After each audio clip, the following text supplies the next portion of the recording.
Obviously, we didn't get to go to that. We were too busy just destroying noobs at like Hex. Fair enough. Which, sure. So, Charles, why don't you tell us a little bit about the Hex there? I know, like you said, that you got to talk to Corey a lot. You got to talk to a lot of developers and stuff. And you said Corey talked a lot to you about actual guilds in the website. So, why eat when you could be playing Hex, right? Exactly, Fire. True I actually had a enough. story about that. Like, we actually skipped dinner or skipped lunch one of the days, and as three of us were heading to dinner, we actually had to talk Shaggy out of staying and playing more, even though we've already skipped lunch and barely had breakfast. Dude, okay, okay. First of all, I am the video content manager, okay, of HexTCG. I have an obligation to these fans to just be crushing noobs and bringing live content to them, okay? And I was in the zone. I won like 2 games in a row, and I was just like I was at cloud 9, and I was like, because usually I have to play like literally. Okay, this is what happened. Let me explain HexTCG. This is what happened. Okay, we all got in line together and started playing, so we can like check out all the decks and stuff, okay? And Dusty would always just like, I want to play Ftata, and just like cut everybody, go play Ftata. So there was me and Sean playing against each other, and like I don't care what deck I picked, Sean would pick it too, or vice versa, you know. And like we always like so like the whole day we were just playing mirror matches versus each other. So like it was really fun, but like it's a very those decks aren't very like complex. So like a lot of the mirror matches are really just who has the best hand, you know. And like so we ran into like a lot of those like who had the best hand type games and stuff. So after he left, you know, I actually got to play against other people, and like I just didn't want to leave. I just wanted to keep playing, keep winning stuff for the website, and just like. I mean, you finally started winning, so I'm sure you really enjoyed Right? that. I was new to me. I didn't know what that was like, but I was playing But against Sean. conveniently, you showed There, up at dinner.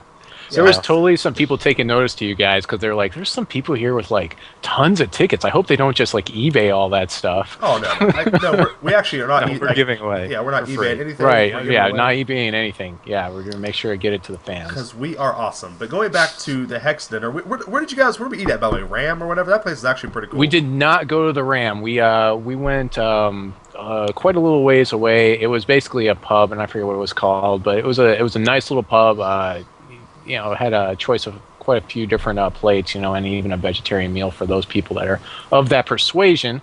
But I sat actually right next to Dan Clark, and we talked at length about some of the balance issues and different things. Sat across the table from Clan Blackblade, like some of the high-end members there. Guar was there. If a lot of you have heard of him, he's posted a lot of stuff on the website. But you know, some of his like questions were about guilds and like if we have like a 3-person guild, I mean, what are guilds going to really look like? That was my question, was what should guilds look like? And they said that, well, they want people to be able to have small guilds that are going to be that 3-person, you know, people that you know and you can just play every week. But those guilds are probably not going to have like all the nice achievements or other things. You know, they were throwing around ideas of, you know, World of Warcraft achievements. Again, this company has a lot of roots in World of Warcraft. They used to be right across the street from them until their office moved. They also have a lot of prior staff from World of Warcraft. They also will be, but you know, it just sounds like guilds. You might actually be able to do like guild tournaments within your guild and be able to reward people. You might be able to do drafts within your guild. Right now, the only thing that's actually confirmed that I know of within the guild we talked about was the PvP groups, which are going to be a lot like World of Warcraft arena teams, and the guild bank, where you'll basically have access to the cards that everyone has to play. You can make up a deck and then play them against other people within the guild, but you couldn't use them for competitive matches or PvE outside.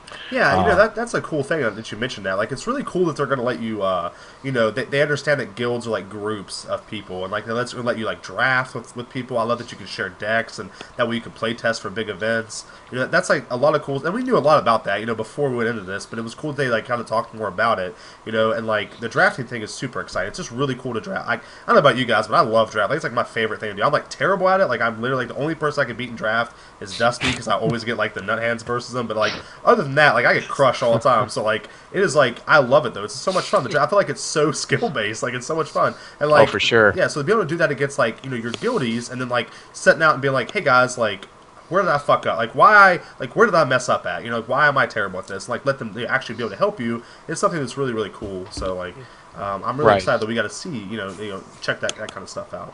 So, and then did he said you got to talk to? Did you say Chris about the PvE balance? Yeah, so Chris, a lot of people are really down on Cryptozoic right now because they have not put out any real word on dungeons except for like telling us, oh, the Kraken and some of the other stuff. And talking to Chris and I are like two peas in a pod, really. Like, I'm actually an aspiring developer, and he is basically a 20-year dungeon master.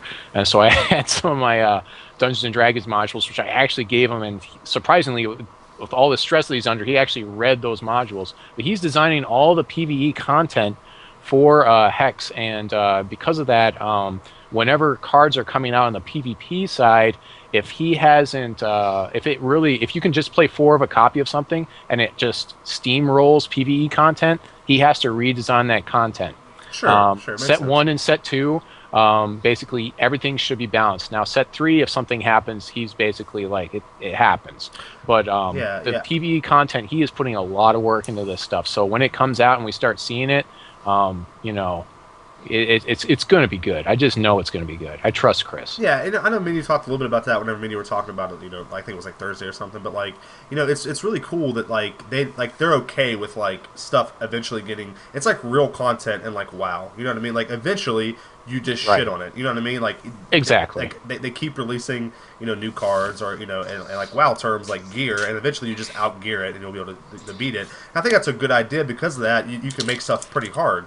You know what I mean? And then like, once new cards come out, like newer players can be able to beat it, or worse players can be able to beat it. So that's really cool. I think it's a cool design decision, and it sounds like they're actually trying to make it hard, which is cool. Like I like hard, I like for stuff to be challenging. I don't want to just go in there and beat stuff the first time I try or whatever. So right, that's really cool. Cool. If you remember Corey's interview, he says you're going to get beat by this PVE content, and then you're going to go back to your collection and look through it and figure it out.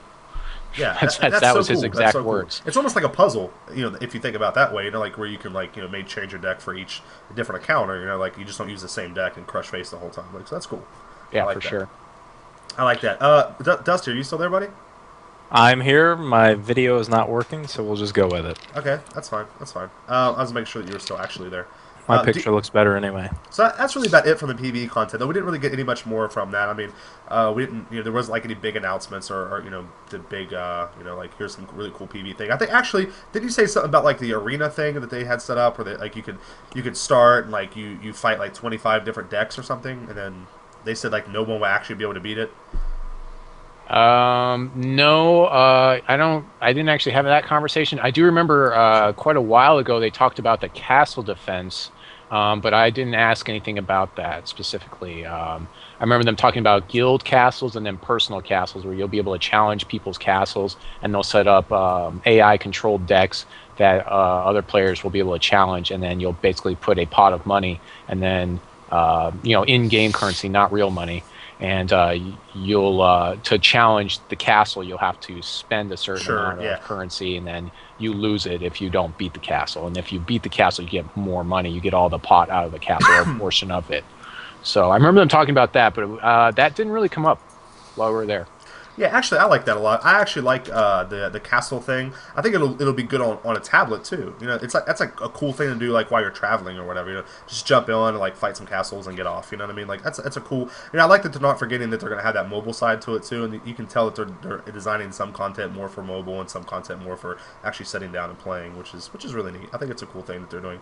But the thing I heard, maybe it wasn't from me, maybe it was from the one format, and it said that they heard that you're gonna like have like basically like a gauntlet that you have to run, and there's going to be like 25 decks. Oh, yeah, well, what you can do is they were talking about possibly having a guild gauntlet, so you could actually have guild decks that you could run against.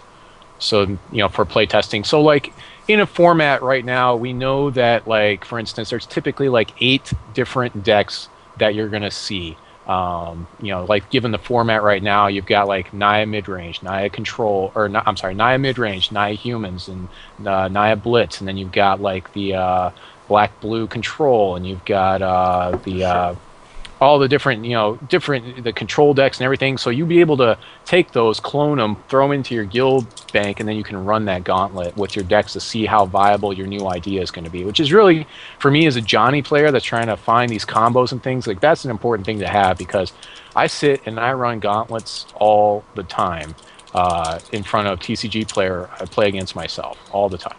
Yeah. Yeah, I think that's really cool. I like that. I like that you can, you can share decks to the guild. It makes it really easy. It's really, I mean, you can do that in like physical card games, right? Like you can still do that. You can still make your decks and like, or make like 2 or 3 decks and trade them back and forth to your friends. But it's so much faster in like the digital space. You know what I Yeah. mean? I think that's something that's really Shuffling. cool. Yeah, That's it's huge a lot one. more convenient. I think it's such a cool idea. Cool. All right, so going a little bit further here. Actually, you guys got a special preview card at the dinner, right? That's correct. That's correct. Awesome, Yeah, we got awesome. the new blue dragon. Yeah, we actually have it here, so I'm going to pull it up, and actually, I'll just do it right now. Actually, before I go, does Sean, Dusty, do you guys have anything to say about the PvE stuff? I know that's like not really your guys' like main focus, but Actually, the PvE stuff I really was not interested in at all until I started hearing about the keeps, and I started looking at it as like a puzzle that you can build yourself for other people, yeah, and that actually got me like really interested in it. Because other than that, I really wasn't looking too much into PvE, but I thought that aspect of it was extremely interesting, and I really want to try that out whenever the game launches. yeah. I think it's really cool. It reminds me of like the puzzle battles in like Duel of the Planeswalkers or whatever. It's like very similar to that, except there they give you a scenario that you actually have to beat, but like it's still helpful, especially for newer players. I know, like I think Fire put in the chat, like that's something cool for newer players to get into the game, and like he's not wrong. Like anything like that is just really like it's not as intimidating. You know what I mean? Like you can learn something, like you can learn that you can block a certain way or use a spell a certain way that you didn't know you could do before, which is cool. How about you, Dusty? Do you have anything to add? No, I know from doing PvE S content in the WoW TCG, they used to have the raid deck. They're interesting and they're fun to play even for the competitive player. I know actually one of the biggest hassles was shuffling and keeping cards organized, and of course Hex eliminates all that. So I'm interested to see how it works out. Yeah, definitely. Nicholas, man, don't worry about it. Like, like I've noticed that a lot in the forum. That's like something I want to talk about before we show this preview card. It like really upsets me. It, like not really upsets me, but like it's really aggravating to me. Like Nicholas is saying, like he was upset because like he is only a high king or whatever, and there's a dragon lord and producer tier behind him. Like that's such a bad way to look at the community. Like we're all Hex like players and we're all super excited for Hex. So like do not feel bad if like you know what I mean, like you aren't like a producer tier or whatever. Like we're all the same. Cryptozoic likes everyone the same. There's no reason to be upset about that. Like it's not something that we like make fun of each other about. Like I just don't understand that mentality. Like I don't understand like where that came from.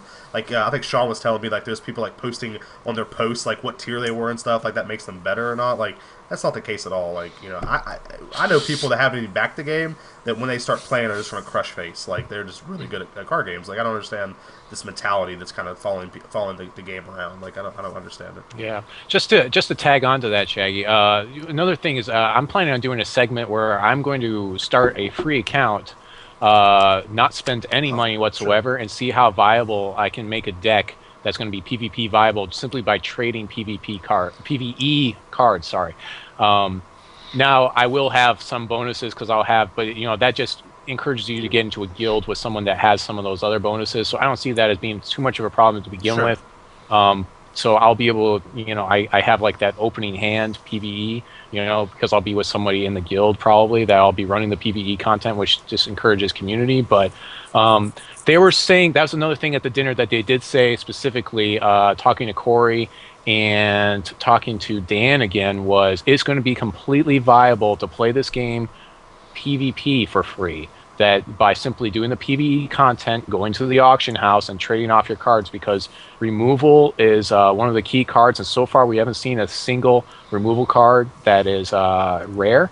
Sure. And the bombs are going to be one thing, but the core of a deck is the good uncommons right now and the removal cards.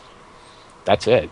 Yeah, well, like that's pretty much a normal card game thing. You don't really see most like every top deck still has commons and uncommons in it. You know what I mean? Like it's not like you build a deck of all like mythics and like shit on people. I mean that's like not like a really common thing. So I think it's a really cool idea. I know I did something similar for a YouTube channel where I would build a different deck and take it to F&M every week. And it was a lot of fun. Like it was a lot of fun to do, and it's really cool. You just find out different little combos. You find out different little things about the deck. Different decks and stuff. So we'll go ahead and move on to the preview card here real quick. We'll deal with Zidu here. I'll pop him up on stream. It's going to block some of our faces, but oh well. We'll block Dusty's because he's already like... Sure, why not? Doesn't matter. Okay, so here's the card. It's a 7-cost, 3 blue threshold dragon, 5/5 with flight. He is unique, which is kind of something to talk about. But anyway, moving on. It says when Zidu deals damage to an opposing champion, choose a number. Create a copy of each card in your hand with cost equal to that number, and put those copies into your hand. Then create a copy of each card you control with cost equal to that number, and put those copies into play. So, Sean, what do you think about this card? Not really a huge fan of that. Like, I know it's a really powerful card, but whenever I'm playing blue, I generally don't want to be tapping out on my turn. I don't want huge bombs like this. I'd rather win off, like, incremental advantages off of, like, the smaller creatures. Sure, I agree 100%. I agree. Like, okay, and, like, obviously we weren't playing with, like, high-level decks, but, like, let me tell you how 7 is, like, infinite in this game. Like, I mean, we were down like turn 4 and 5, like easy, like turn 4s and 5s. Like that burn deck that we're going to talk about, we're down. I died to turn 3 on it once. I think I was playing against Dusty actually. He just shit on me like turn 3. Like, I don't care. Like what, like, and we haven't really seen a lot of cards for blue to really survive until turn 7. You know what I mean? Like, I feel like blue in this game is more tempo-y than it really is control, and like I haven't really seen a way to take advantage of this card yet. Like, I'd rather be killing people with Buccaneers and exactly. Thunderbirds than like a giant dragon. Exactly. How about you, Dusty? Well, anytime, I mean, you can never evaluate a card in a vacuum. So, like, this card could be ridiculous in a format. It could be terrible. Obviously, we haven't seen, 120, 30, 50 cards, something like that. I feel like if the format's slower and it lacks removal, then this guy is obviously pretty insane. Now, we've seen cards like Murder. So, imagine a turn, you untap, you play your 7th resource, you play this guy, and end of turn your opponent murders it. Your opponent is so far ahead that game that, catching up is going to be near impossible. But if there's, maybe only Murder that kills it in the format, or, 2 or 3 cards, the effect's obviously powerful. It's just, costing 7, is that going to be viable within the format? And that's something we'll figure out. Yeah, and like you said, like let's take that for example. Okay, so you have a 7-cost dragon, okay, and the only way to play him safely so far is with Counterspell, which is a 3-cost like card. So that means you would actually have to play this guy on like a 10 mana to make sure that he's safe. Like that just seems like just unbelievable to me. Like I just don't understand. Like it just does not seem good to me. Like I understand the effect's powerful, sure, but like I just don't think that you're ever gonna like Argus, for example, is just better than this guy, and he's colorless. Like you know what I'm trying to say? Like I don't know. It just seems like this is kind of a weak card to me for the cost and for the format that we've seen so far. Obviously, we haven't seen all the cards, but okay. So just I guess to throw my little 2 cents on here, I'm going to take the opposite on this one. So this card to me says I'm going to sweep you out. I'm going to basically 2-for-1 everything in your deck, and then I'm just going to play this giant bomb, and you're out of cards anyways, so it doesn't matter at the end of the game. And then not only that, I'm going to copy a whole bunch of stuff and play, and now you're going to have to deal with that. I mean, it's a 2-of in a blue deck, so it's not like you're going to draw it right away. You're going to late game it, and you're going to late game it into play, and you will have already swept out in blue-black control. Which would probably be the deck of choice for myself. But right now, you're right. Removal's at a premium, but I'm also noticing that everything in this game plays about a turn slower. A lot of stuff that's like a 2/2 is casting for 3. This is no different to me. A card like this in a Magic format would cost 6 typically, and it costs 7. So all it means to me is it's a turn slower. And yes, I do believe I could get to 10 or more mana playing things like old school 5-color control. And also, what was it, where you played Elshnorn and you basically ramped in with, there was an artifact that you could tap X mana, and then the artifact made more mana. It was like a ramp card. Sure. So it depends on the ramp cards maybe in the format. Maybe if you dipped into some green or something.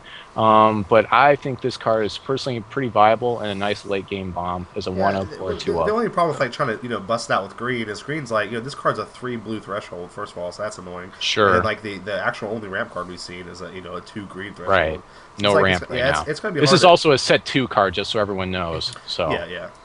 I'm sorry. Yeah, I probably should have said. I'm sorry. Yes, it is a set 2 card. Sorry about that. Sean, Dusty, anything else to say about this card? Now, I noticed what Incognito talked about Reanimator. Now, if we actually saw cards, like, say that we could actually get a Reanimator deck, this would be a great card to put out there. But if we can find a way to cheat into play, it'll be a much more potent card. Yeah. Right. Okay. At the core, it's a Timmy card. I mean, but it's a good Timmy card.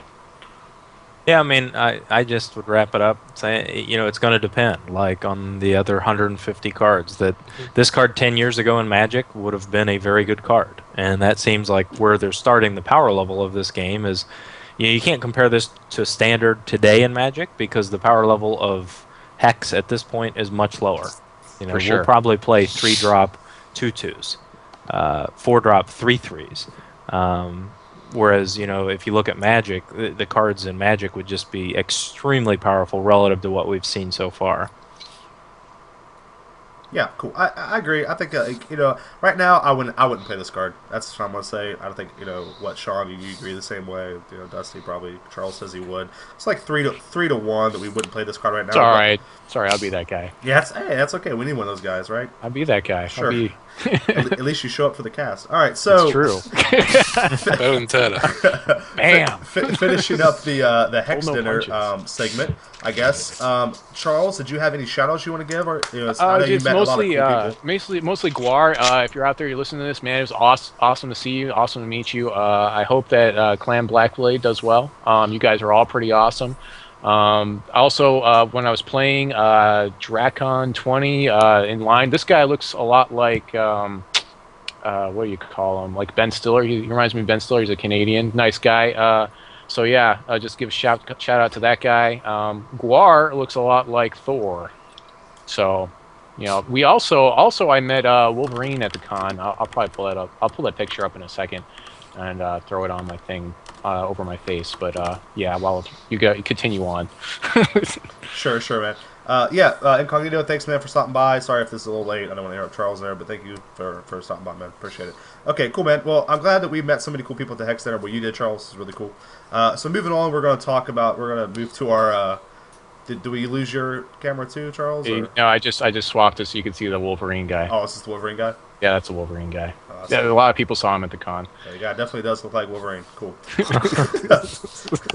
So we'll move on to our interview section here. We're going to talk about we got two really good interviews. We got one with Corey and one with Dan. I'm sure you guys know who these people are. If you don't, we'll talk a little bit about them here in a second. But if you guys haven't seen the interviews, you can go to our website, HexTCGPro.com, or go to our Facebook website and our Facebook page, and check out the links there to get to them.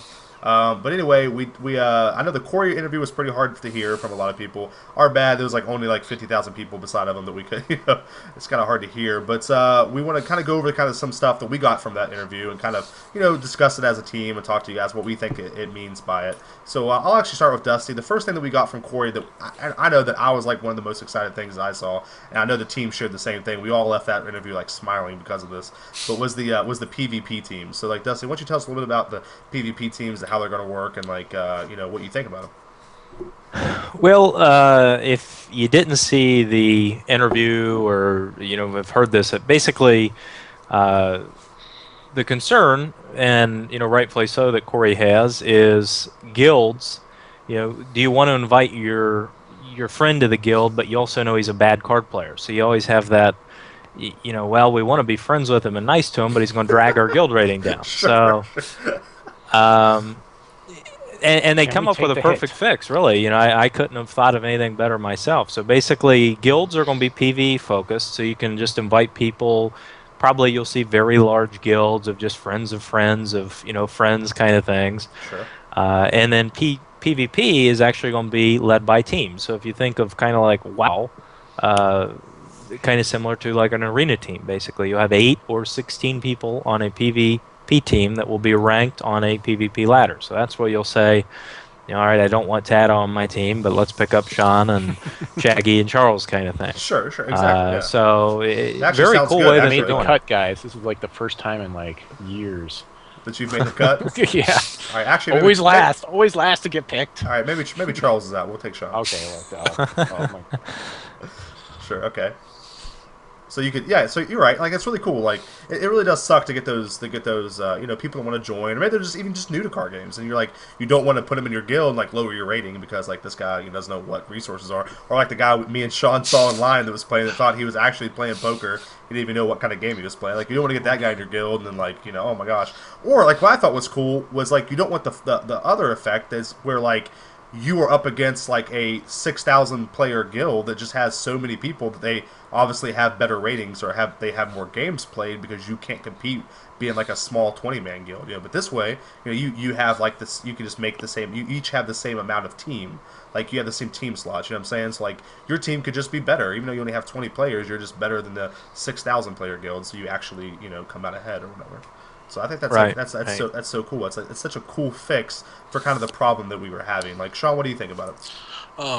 I actually love the idea. Like, it was a great fix for it, and I really loved how he described like doing tournaments, like guild tournaments with that. Like, you would have like a 64-man tournament. You have eight person teams, and you have one person from each team in like a draft pod, and you would just like go up from there, and you can track like who's winning out of each draft pod, and like you just follow like up the chain to see who wins. And it seems like a great implementation for like a guild run tournament. Yeah, I know it's cool. I mean, like you said, it works well with drafting too, which is really cool. I mean, we talked about more about. I think everybody on the team like just loves drafting, so it's just really cool that we can do that. Plus, what I thought was really cool is you can have like talking about what Charles said by having like in guild drafts, like you can like have like in guild tournaments to see who makes the teams. Like what I mean? Like if someone's like, I want to be on the team, like why is Dusty on the team? I'm better than him. Then you can be like, all right, well you guys can play. And if you beat them, then you can get on the team. You know what I mean? Like, you can actually do things like that. It's so cool to be able to have that kind of, ability to flex your team around. Like, I know, like, when StarCraft, we did a similar thing. We only had, like, I don't know, like, we had, like, 15, 16 players, but a lot of the tournaments only had slots for, like, 4 of us. So we would just have, like, an in-house tournament, and the 4 best players would just go. Like, you know what I mean? Like, that's really cool that they kind of bring that into the card game, genre. So, Charles, what do you think about PvP teams? Oh yeah, it's definitely a good idea. Yeah, when they brought it up, I mean, it's just it's just a good idea because this way, you can get more people on board. That's pretty much long and the short of it. I really can't add too much more than that. Yeah, cool. Anything else you guys want to add about PvP teams as we move forward? No, I mean it's very interesting, and I mean I've known. Again, I say known in quotation marks Corey for 6-7 years. He's always the guy, giving me my trophy for a top 8 or whatnot. Here we go. Shameless plug. What are you gonna do? Yeah, but we will have a guild for the you guys have been asked in chat. Yeah, we will have a guild for sure. But I mean, he's just. If I picked up nothing else from that interview, he's a very smart guy. Oh, like for sure. He's very smart and creative, which I don't want to say I didn't think he was, but I questioned at times. Yeah, I know what you mean. Like, when you're used to playing against somebody all the time, or seeing them in a card game, I guess arena, it's hard to imagine them like all of a sudden being over this huge multi-million-dollar game and thinking, you know what I mean? Like, until you sit down and talk to him, you can really see that he is actually really passionate about the game. I mean, like, obviously, like you can kind of get that from him, but when you sit down and talk to him, like you do get it. Like you understand that like he has a bunch of ideas going through his head. And, like, we'll get to that a little bit farther down. But like when he started talking about esports and stuff, I was like so on board. I was like, all right, man, you got me. Like. That's very familiar for me, so it was really cool to see him taking Hex that direction. All right, so moving on, we'll go to the next thing that we talked to him about, which was like the economy. Like we do know that they hired an economist to do the economy and stuff. And I know this is something that Sean was really passionate about. And this is the one question he really wanted to ask. So I actually let Sean take this over from here. But Sean, like what did you get out of the economy? First of all, what was your question? And second of all, what did you think? How did you like the answer? Well, my question wasn't as much about the economist as the concept of a real money auction house. Like, I was really interested in seeing if we could either like cash out platinum or sell stuff on the auction house for like real money and have it like cash out to a PayPal or anything like that. And I've really not seen Cryptozoic talk about that anywhere. They've kind of sidestepped that, it seemed like. And I asked Corey that, and it seemed like he's really interested and he really loves the idea. He really wants it, but it is very, very hard to actually implement in a game. Sure. And like he actually said how Blizzard had tons of Blizzard is like probably one of the biggest gaming companies there are, and they had tons of hoops to jump through. Like, it was extremely difficult for even them to do it. So they said that if they get to the point where they can do it, they would love to. But right now, they're not really in a place to do it. Yeah. So I actually enjoyed that. I'm glad he's on the same page as what I was hoping for, but hopefully it'll be in the future. Yeah, I think too that a big thing is I think people forget that this game is just kind of starting out. Like it's not actually out yet. So like right now they're actually not making any money. So I think it's a little hard for them to like do. I think they have these long-term goals they want to do, but I think right now they're trying to just get the game going. You know what I mean? Get it playable, get it out there so they can start making money and start doing these cool things that we all want. So, anybody have anything else to add about the economy? Yeah, I mean, it's from a cyber perspective. Like my day job, I'm in the cyber defense industry, and it's just really dangerous if you're going to put your company on the line and decide to start paying people out for digital items. It's just because obviously that just invites people to attack your game, and that's something nobody should want right now. So if we moved into that realm, there's got to be a lot of safeguards put into place. Yeah, that's what I would say to that. Cool. I think that's a cool, unique take on it. That's something that we never really thought about. They have to be safe for the company. You don't want to get like hacked. You don't want people like duping cards or something. Yeah, if they dupe everything and then they sell it, and then it's like, well, we just lost all this money to digital items which didn't ever exist. Well, that's great. That's good. That hurts us a little bit. Cool. Dusty, anything to add? No, I mean it's just as someone with a business background, I mean it's really neat that they're bringing in an economist, because that's all a game is a very small version of an economy. So you need to properly control inflows and outflows, and it sounds like that's what they're trying to do. On the other side, I guess what we could have asked is are they going to allow people to sell digital items like through other means? Like there are websites out there for Magic Online that will sell you cards for real money. You simply get them the money through your PayPal, and then they trade you the cards in game.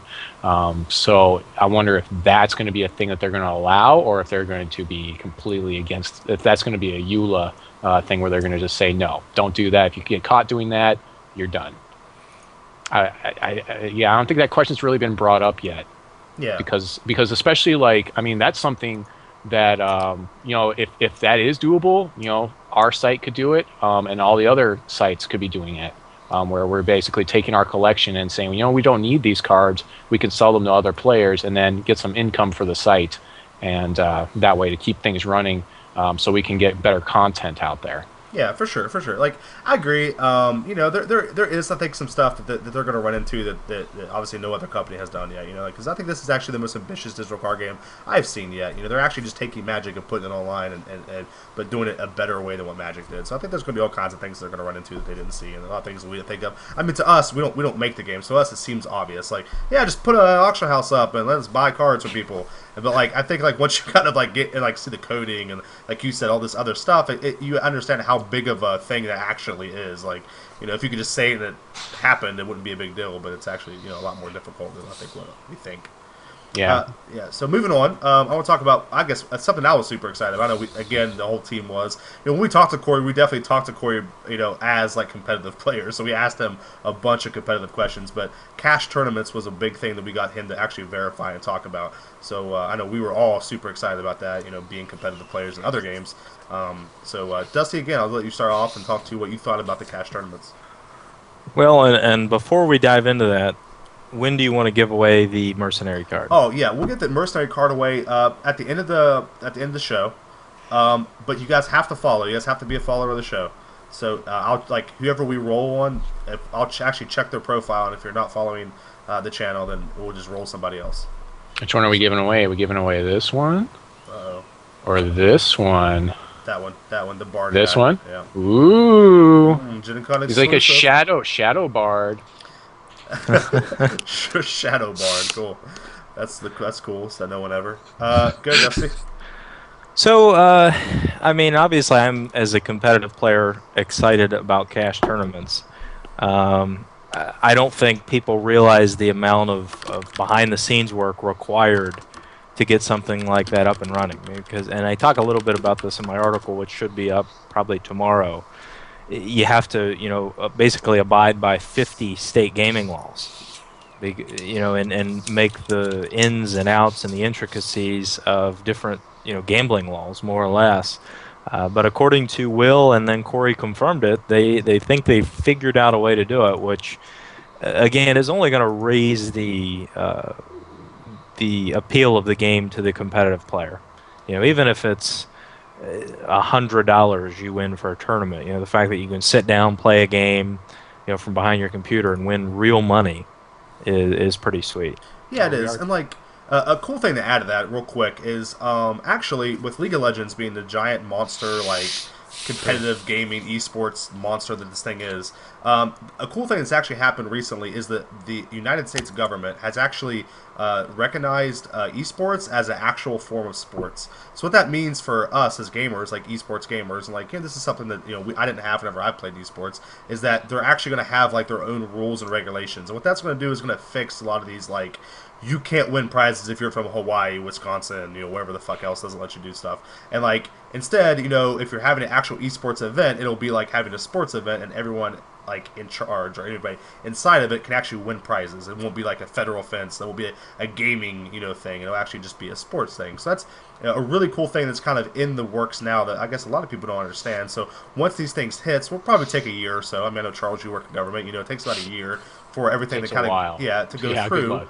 Yeah, so about the time Hex is released, like if these federal laws are actually passed, then like they can just be like, oh, we're an esports organization. They can just give out money like you would like any other sports, like regulation or sports, place. So that's a cool thing that's kind of happening in our background. I think people don't really recognize. So I'm really excited to see these companies just like tackling esports like left and right, because I really do think that like probably not in our lifetime, maybe not our kids' lifetime, but eventually esports will be as big as actual sports. And like Hex is bringing card games to that front, and they're doing it by doing like what did Corey say? They're going to do like online qualifiers, and then maybe have like the finals or whatever, like in an actual LAN area, someplace like MLG or something like that. Yeah, that's actually something he like made sure of, is that any cash tournaments need to be like in a physical location. They don't want to run into any issues where there's like integrity loss because it's purely online. So yeah. I know he was really wanting to have everything physical location for their big cash tournaments. Yeah, I know he said that like he watches like poker on ESPN. And he's like, why can't I be watching Hex on ESPN? Like, he's exactly right. It's actually a time whenever wasn't Magic actually like broadcast on ESPN for a while? Yeah, go to YouTube. You can see John Finkel on there. Yeah, like so like it's not like it's unheard of. Like these companies will go to anything that has people. I mean, like League of Legends, they get over like 1 million views on Twitch like a day. You know what I'm saying? So like, It's not hard to convince ESPN to show a tournament. You know what I mean? I mean, they just sold out the Staples Center for their like their final tournament or whatever. Like, that's not hard a sell for these sponsors and these people. So cool. Charles, Sean, anything else to add about the cash tournaments? No, not really. Yeah. I mean, some people might be a little bit turned off to this because the big thing is that Corey definitely sold this game as something that you'll be able to be competitive and not leave your house. So some people might be. So it'll be interesting to see how they tackle that problem. But I have faith that they'll figure it out.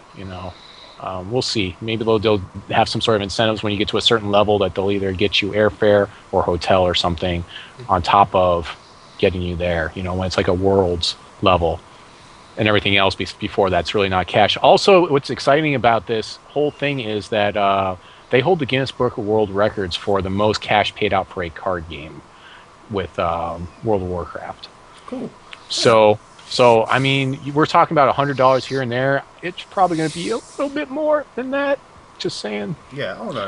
Yeah. I think. I mean. So you said like it's definitely a lot different staying at your house playing a card game and winning money. Like I think all of us are used to like packing up 6 o'clock in the morning, taking off 3-hour drive, and then like sitting there playing like 24 rounds and like trying to win these cash prizes. Something that's kind of cool that I know that I'm used to doing with Magic is going to like F&M every day, like every Friday. Going down there winning a promo or whatever. It's really cool. As we talked to Corey, is that they're thinking of a way to bring that to gaming stores. Right, like a way to like make Hex playable. Like let's say like Friday Night Hex, and what they're going to do is they're going to have 8 iPads. They're going to just like I guess donate, or like I guess the store owner signs up. Or you can bring them in. You'll be able to bring in your own stuff, I believe. Yeah, sure, which is cool. And then you have like these 8 iPods set up, and you'll do like a draft. and then the winner, will like the store owner will write down the winner and send it off to Cryptozoic, and they'll send them a code for like a promo or the special art card or whatever, golden game or whatever. I think that's like it's such a cool idea that they're going to try to actually support these actual gaming stores where card games really started, and they're not just like forgetting about them. So I think that's like another really cool thing that we talked to Corey about, and that he kind of unveiled to us. So Dusty, Sean, what do you guys think about that? Yeah, I mean, I think my only, and I don't really go at this point. I mean, I'm married, I run a business, Sure. just bought a house, so I don't go a lot to a local gaming store. But the one challenge I guess they'll face is not every gaming store has 8, 10, 15 iPads or PCs. So I'll be interested to see. If someone's willing to, or if Cryptozoic works with that company to, somehow get them equipment if they're willing to run tournaments. Yeah, I agree. Like, obviously, like, every gaming store can barely afford to buy the next Magic set, let alone, 8 iPods or 8 iPads or whatever. So, I agree. Yeah. Like, it is an expensive, way to get into the game. But what's really cool, like, we talked about, on my Shaggy TV today, is like, we have 3 big card games cut up on iPads. You have Hearthstone, which is blowing up everything. I mean, it's huge right now. Soul Forge and then Hex. So like I guess they can get a little bit of dual usage out of the iPads or whatever. So Sure. might not be too hard to sell. Well, if a place already has a LAN, which those things are dying off, everyone knows that. There's one hobby store here that has a LAN that you can use. I mean, they've already got the equipment because you just throw it on the computer, so that's always nice. And another piece on cash tournaments, CZE is great about creating value that costs them very little. So one thing I actually really like that Corey mentioned, you top 8 worlds and you get a play set of cards that have this trophy. So, there's 8 and 4, 32 of these cards in existence. Costs them very little to do that, but as a player, if you want to keep it, you keep it, but it's a way that you could sell that card or trade it off, and it has a ton of value. So competitive players, we're really not concerned about. I mean, we like cash, but really, it's what can we convert something to cash? Yeah. So sure, if a card's yeah. worth 50, then we don't care that Yeah. we're getting a card worth 50 instead of $50. Yeah, I'm glad you mentioned that because I actually forgot all about that. And it is really cool. Like, basically what happens, in case people, no one knows, is the card, like, on the back of the card or whatever, have a little trophy. And then when you mouse over, it'll be like Shaggy, or Dusty or whatever, top 8 worlds 2014. And, like, basically those are the only cards. It's like my own card, it's my own, like, championship card. And I can trade those off or I can sell them or whatever. But, like, if you want that championship card, the only way you can get it is to top 8 a tournament or win a tournament or whatever. So it's like a really cool idea. Like you said, it actually costs them nothing. I mean, literally nothing, and we get money out of it if we are lucky enough to win and get stuff. So it's really cool. Didn't like Magic do something similar too? I know Magic does the same thing with like Judge promos, and they sell for a bazillion. Infinite amount of money. Right. It's really annoying to be a Magic judge, and you got to do all the travel, and that's what you get as a Magic judge promo. So. It's you're supposed to get paid by the people that are hosting the tournament, but that doesn't always happen. I've talked to some judges in the local area, and as I was trying to do my level 1 judge cert before Hex came along, of course, and changed my life. Sure. So. Yeah, I know. Like, looks like Fire said that he would like to see some name drops or something, or cameos in like Hex novels or something. I mean, like Magic did that. Like the Winner of Worlds, whatever, got to make their own card or whatever. That's where most of the broken cards have come from, right? Like. I don't know why Hex wouldn't do something similar. I mean, it's very easy to do. I mean, it is something like the producer tier. You can make your own card or whatever, so why not? But I mean, I'm 100% confident Hex, like, CZ will do that. I mean, this is a company that more or less like created the loot card, that cost them hardly nothing, and some of these loot cards sold for over $1,000 a piece. So, it's huge. Yeah, I mean, did Cryptozoic do anything like the like make your own card thing for World of Warcraft? I think they looked into it at one point. I want to say like Tim Rivera won a tournament, but I know they either looked into it or did one of them at one point. But they've done like print. When I top 8'd Worlds, I got a card that's 5th of 8th place. It's printed on there in gold. The card was complete trash, but it actually sold for like $350 because there was only 8 of them in the world. Sure. So, I mean, that's just neat stuff that they can do, and I think Corey understands that, and the team does, because they're putting like the treasure boxes inside of packs. They're creating all Yep. this value Yeah. for opening packs. Yeah, which Yeah, is for cool. sure. Which is really cool. Yeah, it's like a pack within a pack, like deception packs. Yeah. Yeah, sure. Sean, do you have anything to add on the Corey interview? No, I think we covered basically everything about it. All right, cool. I just thought it went really well, though. Me too. Me too. I had a great time though. I'm sorry again, guys, that to finish up the Corey interview. Sorry that it was so hard to hear. Like we didn't have a mic or anything. It was our bad. We actually didn't know that we could even get an interview, so we weren't really that prepared. That was completely my fault. I'm sorry. Also, I think Tad has said he will get it transcript or something like that. So hopefully we'll have a transcript version of it eventually. I have like an audio file of it that's not terrible. We might just post it up. We'll see, what we can do. But I'm really sorry about the quality of the Corey interview. It's completely my fault. I'm sorry. And one thing about that, I noticed if you listen to it with headsets, you can hear it a lot better. It's still not perfect, obviously, but you can definitely make out a lot more if you use headsets. All right, guys. We'll move on to the old Dan interview. What did you guys think about interviewing Dan or Ben or whatever you want to call him? Yeah. Well, I guess since we're starting with me all night, I'll go. I've known Dan for probably 15 years. We used to actually go play on the equivalent of like PTQs for Versus System. And he was like coming from Detroit, Michigan, RIW, and there was like 2 people in the room that could win, and that was me or him. So I knew he was a great card player. And when you actually watch him play, he's one of the most analytical players Sure. that you ever see. So I was worried, how that translates to design and development, because that's obviously, it helps to have a Whoa, TCG I'm background. going to interrupt you. Who won? Oh, we've played, Well, I mean, I'd say, in the PTQs? no, you said it was you and him in the room, and either one of you guys could win. Like that was like an epic setup. Like who won? Oh, no. It was me and him that would always show up at these, and there was like Oh, 4 okay, people okay. that could win. Basically, he would come with a buddy, I would come with a buddy, and between the 4 of us, we would win every single versus system. And they didn't call them PTQs; they were like PCQs or something like that, Pro Sure, Circuit yeah. qualifiers. Yeah. Okay. But I mean, a lot of good information from Dan. But the thing I like the most is the ownership he's taken in the game. So he specifically said if the game's not fun in a diverse format, then he has failed. So Yeah. I think it's something. I mean, obviously, it's easy to say that before the game's out and we see what the format's like. But I feel like he's going to stick to that. So I was really impressed, and I was too. I had a lot of fun talking to Dan. I know we talked to him before the actual interview, and then talked to him after the interview. I had tons of fun talking to him. He was a blast to talk to. He was a great, like, even during like whenever me and Sean were doing the Azumi, like trying to get all the different cards. Like he came over and saw that we had like a board of like I had like 15 creatures, and Sean had like 17 creatures, and we were both at like 20 life, and he was just like, you guys are trying to get the Azumi cards, right? And we're like, yeah. And he's like, okay, how many do you have? Okay, yeah, you have all 5. And then me and him just started talking about bugs and other stuff, which we'll get into. But it was just like, he was such a cool guy to talk to. Like, he was a lot of fun. A lot of fun to talk to. I won that game, by the way. Sean, By one, you mean I crashed it? Sean, what did you think of Dan? What did you get any cool information from him?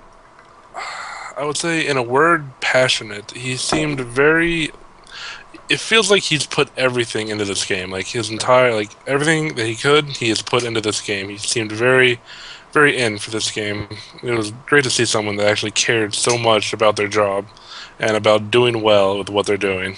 Yeah, no, I agree 100%. I thought, the coolest thing I thought it was like during my interview, we were talking about like what Dusty was just talking about, like a healthy format. Like you don't want like 1 or 2 decks that just like destroy everything, which is like okay. I would rather have 1 or 2 good decks, and, like 5 mini core, like like kind of shitty ones, but like whatever. Like I understand what I understand what he's trying to shoot for, and like I'm on board. I get it, but like I gave him the Delver example, like how Delver just like dominated the format or whatever, and like I started getting out like this is why Delver was doing good, blah blah blah, and like he knew, like he actually knew why Delver was good. He knew what cards in Delver were good, and then he also knew that once those cards left the format, why Delver wasn't good anymore. It's like I'm not sure how much Magic he plays, but he plays enough to know like basically how Delver worked. And like, a lot of people can't say that. There's a lot of people at the shop that play Magic every day and can't say that. So like it was just like really cool to see that he actually. I'm not gonna say did his research, but he's familiar enough of these different card games where I think they'll have a good format. Like I think they'll do a good job. So. It was just cool to talk to a designer and they actually understand what I'm talking about. Unless we can get him to make a Snapcaster Mage for Hex. Yeah, which is what we're trying to do, right? But like, and we talked about that, talked about Snapcaster Mage and cards like that with him, and he knew what they did. He understood why they were really powerful. I mean, like I've talked to Blizzard developers about StarCraft and been like, blah blah blah. This is why this has happened. This is why Marines are bad, and they'll just look at you like, what the fuck are you talking about? You know what I mean? But like, who are you and why are you talking to me? Yeah, exactly. Like, what do you mean Marine? What do you mean the 3 racks Marine timing? I don't know what you're talking about. It's like, but like Dan, like we use all this stuff, and he was like knew exactly what we're talking about. Like he was right there with us. Like he was on our wavelength. Like he understood. So it was really cool. It was really refreshing to see a developer like that. So pretty cool. Anything else, Dusty, you want to talk about, Dan? No, I mean I feel like with him and some of the other guys I know there, the game is in good hands. Sure.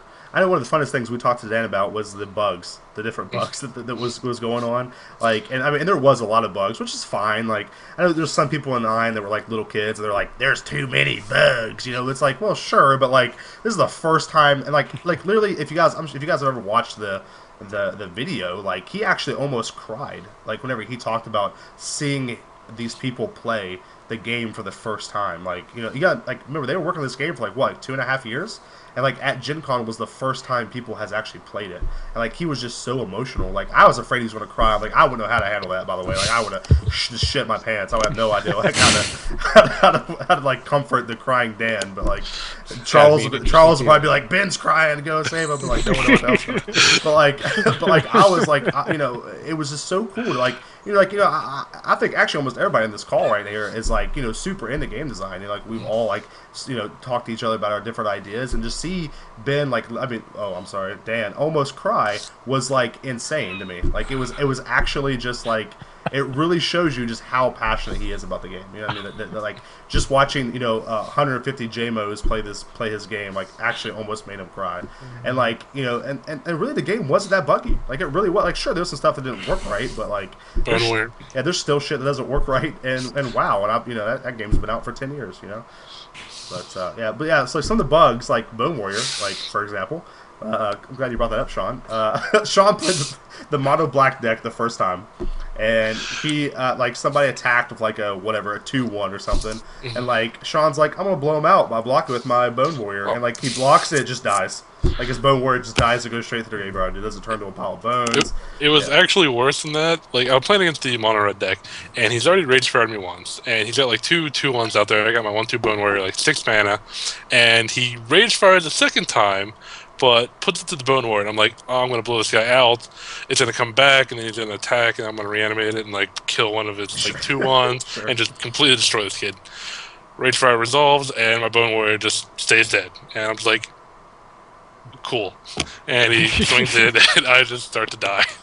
Yeah, sure. Like, yeah, so, like, because of that, the mono black, I'm not going to say the mono black deck was unplayable, because, like, I think all of us have won games throughout the week with it, but, like, it was definitely a lot worse than what it already was. Like, it was already not very good, but then, like, you have, like, all these bugs with that, like, Siphon Life didn't work sometimes, Bone Warrior died all the time, like, there was a lot of problems with it. Plus, they just switched, like, I hate that they switched the hero power at, like, the last second, because that hero power sucks.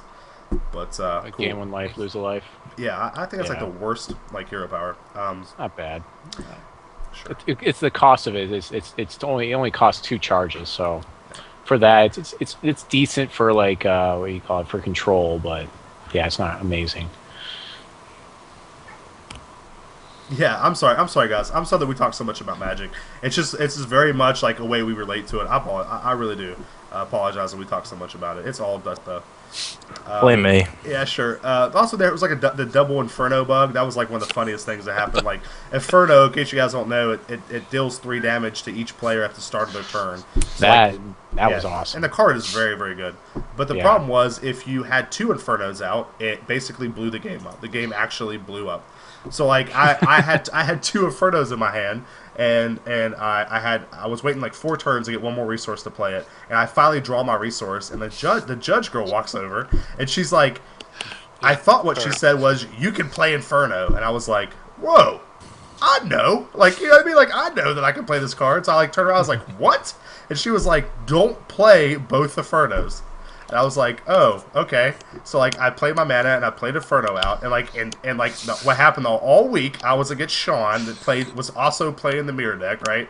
And like so Sean's turn goes and he just like slaps down Inferno. And he's like, boom, Inferno, and like the game just explodes. It's like, I don't know what to do, and like the game just blew up. And like as soon as the game blows up, like I just raise my hand, and like the other guy walks over and gives us both, like 2 tickets because the game messed up. And like when we're leaving, I look over and like the judge girl's like looking at me like, I told you about the Infernos. Like, I think she thought I just like windmill slammed both of them anyway, but like, it was a Sean that like destroyed everything. So. Well, they didn't tell me about we're both mono red. She tells you, but she doesn't bother to tell me that. So I just immediately slap it down because I was gonna die anyway. I was like, oh, it broke the game now. Shaggy making enemies with devs. To be fair, she's a judge, and I'm pretty sure she's a lesbian. Just so you guys know. Like, I hated that girl. Like, I'm not gonna lie. Like, she was like on my balls the whole time. Like, I'm not gonna lie. Like, me and her just like rivals the whole time. Well, the other story with the Roid Rage guy. Oh yeah, the Roid Rage guy. By the way, like this story. Here we go. Last time we'll tell it.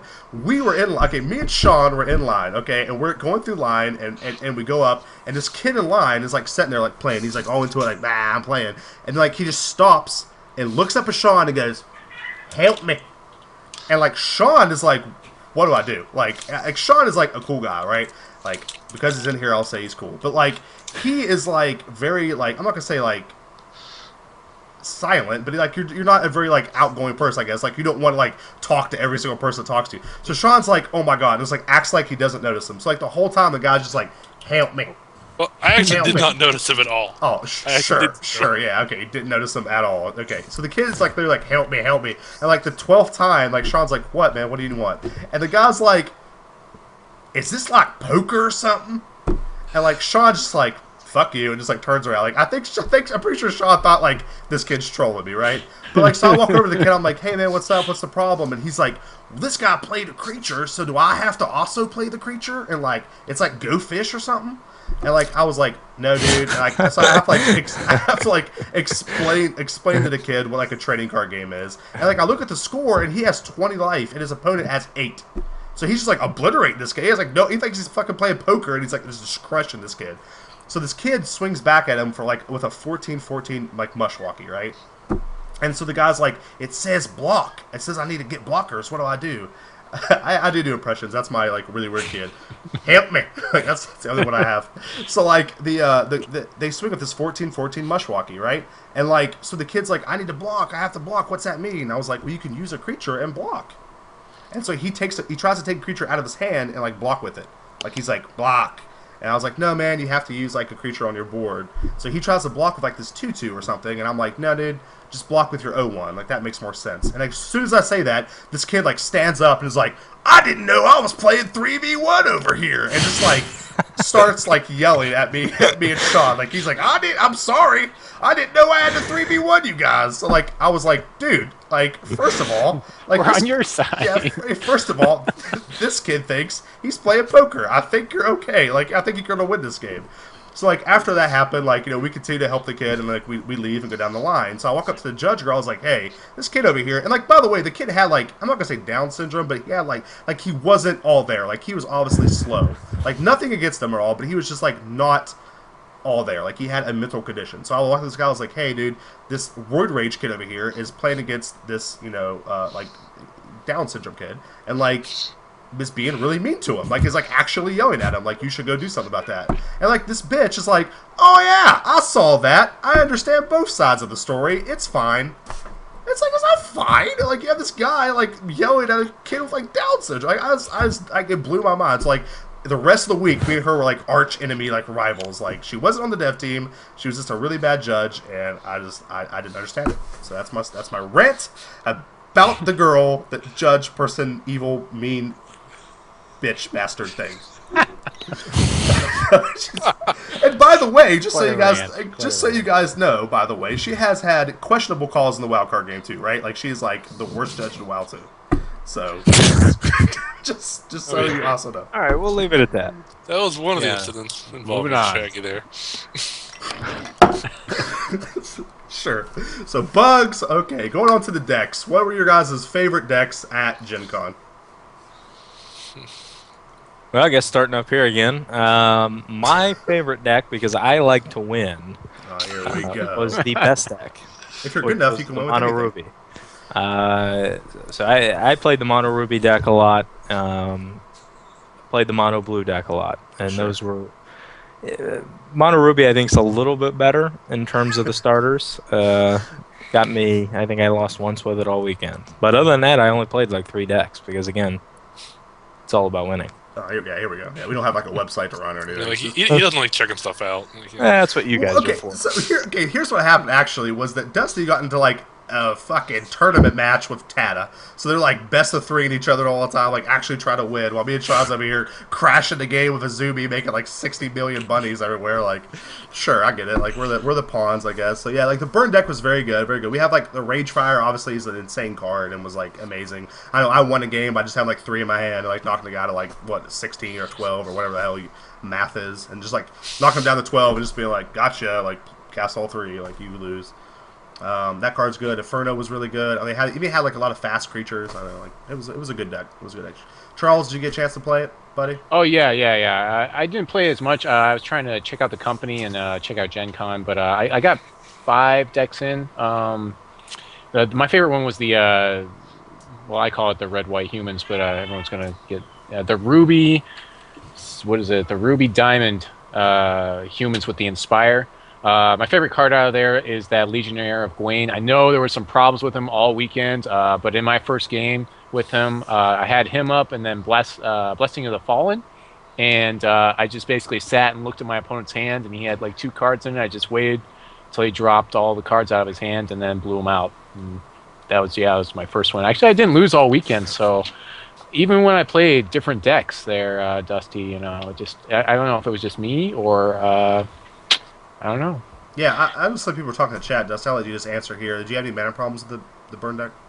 I only played it once. A lot of people were saying that there's probably going to be some mana problems with it, but I didn't have any particular mana problems with it. No. Sure, Dusty, did you have any mana problems, buddy? No. The nice part, obviously, about playing a mono red or a mono ruby aggressive deck is you can operate off of very few lands. So I think that deck, like when you hit 2 or 3, 2 lands is good. Your whole deck just starts to run. I mean, your charge power hits at 3, which is huge. But you get 2 or 3 lands, and you're playing a ton of 1-drops. Probably playing 12 1-drops, I think, in that deck. I think the curve tops out at 4 with Inferno, and it's probably like a 2 or 3 of. So. Yeah, I think that deck really showcased how powerful the charge powers could be. Like, making a 3-1 with haste is very good. But, like, it was just cool that, like, usually an aggro deck doesn't want to get a land drop. But there was times, with the one game I played against Sean, where I actually drew a land and was like, got there. Like, I actually get to make this 3-1 now. You know what I mean? So it was just really cool to be able to do that. Like, it was cool that, like, that's a thing, Because in Magic, if you have, like, a aggro deck and you draw a land, a lot of times you're like, well, I'm fucked. Like, there goes that turn. Like, so it was cool that deck kind of can still play off of, lands or whatever, so. Yeah, so with the mono blue deck, what is Ancestor Chosen creates what? The familiar, is that what it's called? It's like Guardian King's Familiar? King's Guardian King? Ancestors, no. Ancestors Chosen? What's the question? I've got it up.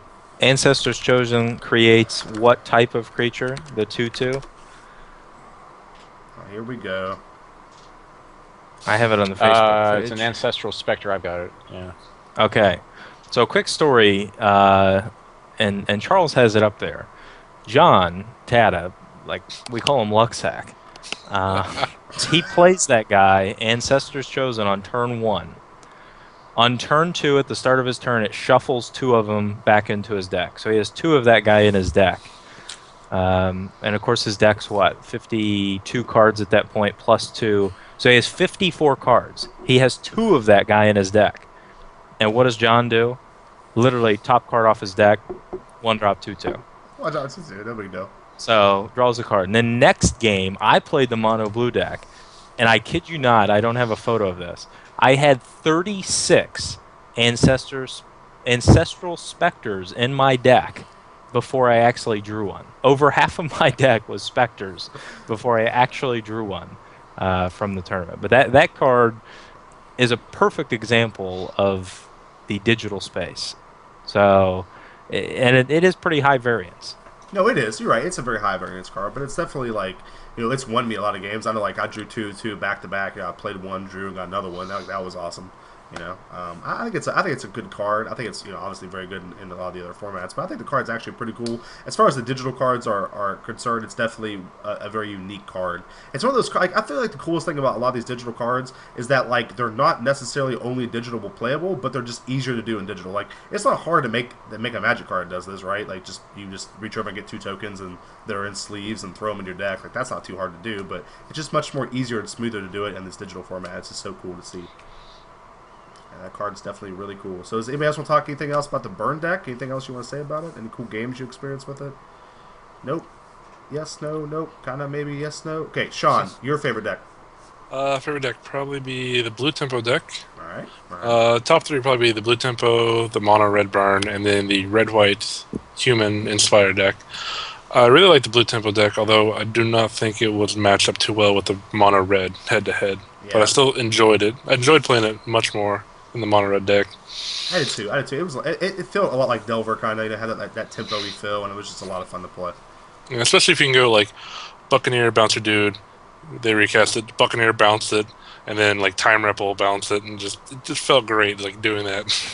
Just like swing through, kill you. Yeah, for sure.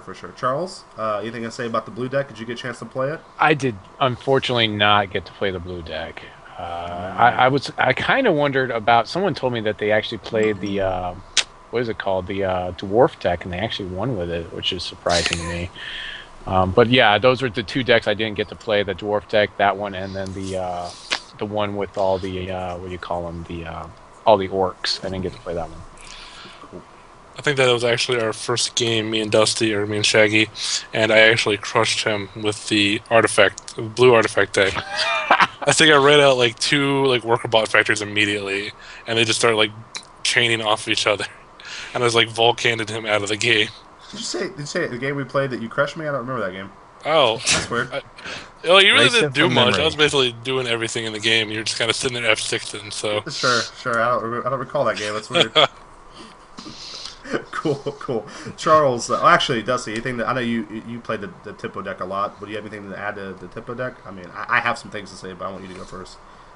No, I mean, I think he kind of hit it the nail right on the head. Like, if you've played Magic, and not to use Magic references, but there was basically a deck called Delver, which would play a 1-drop into play, and then more or less like try and continue to bounce your opponent's creatures and counterspell, and win off a very small creature. And that's what the blue deck felt like a lot of times. Is you get a couple creatures in play, and then the whole rest of the game you're either bouncing their stuff or giving your guys flight and going over the top.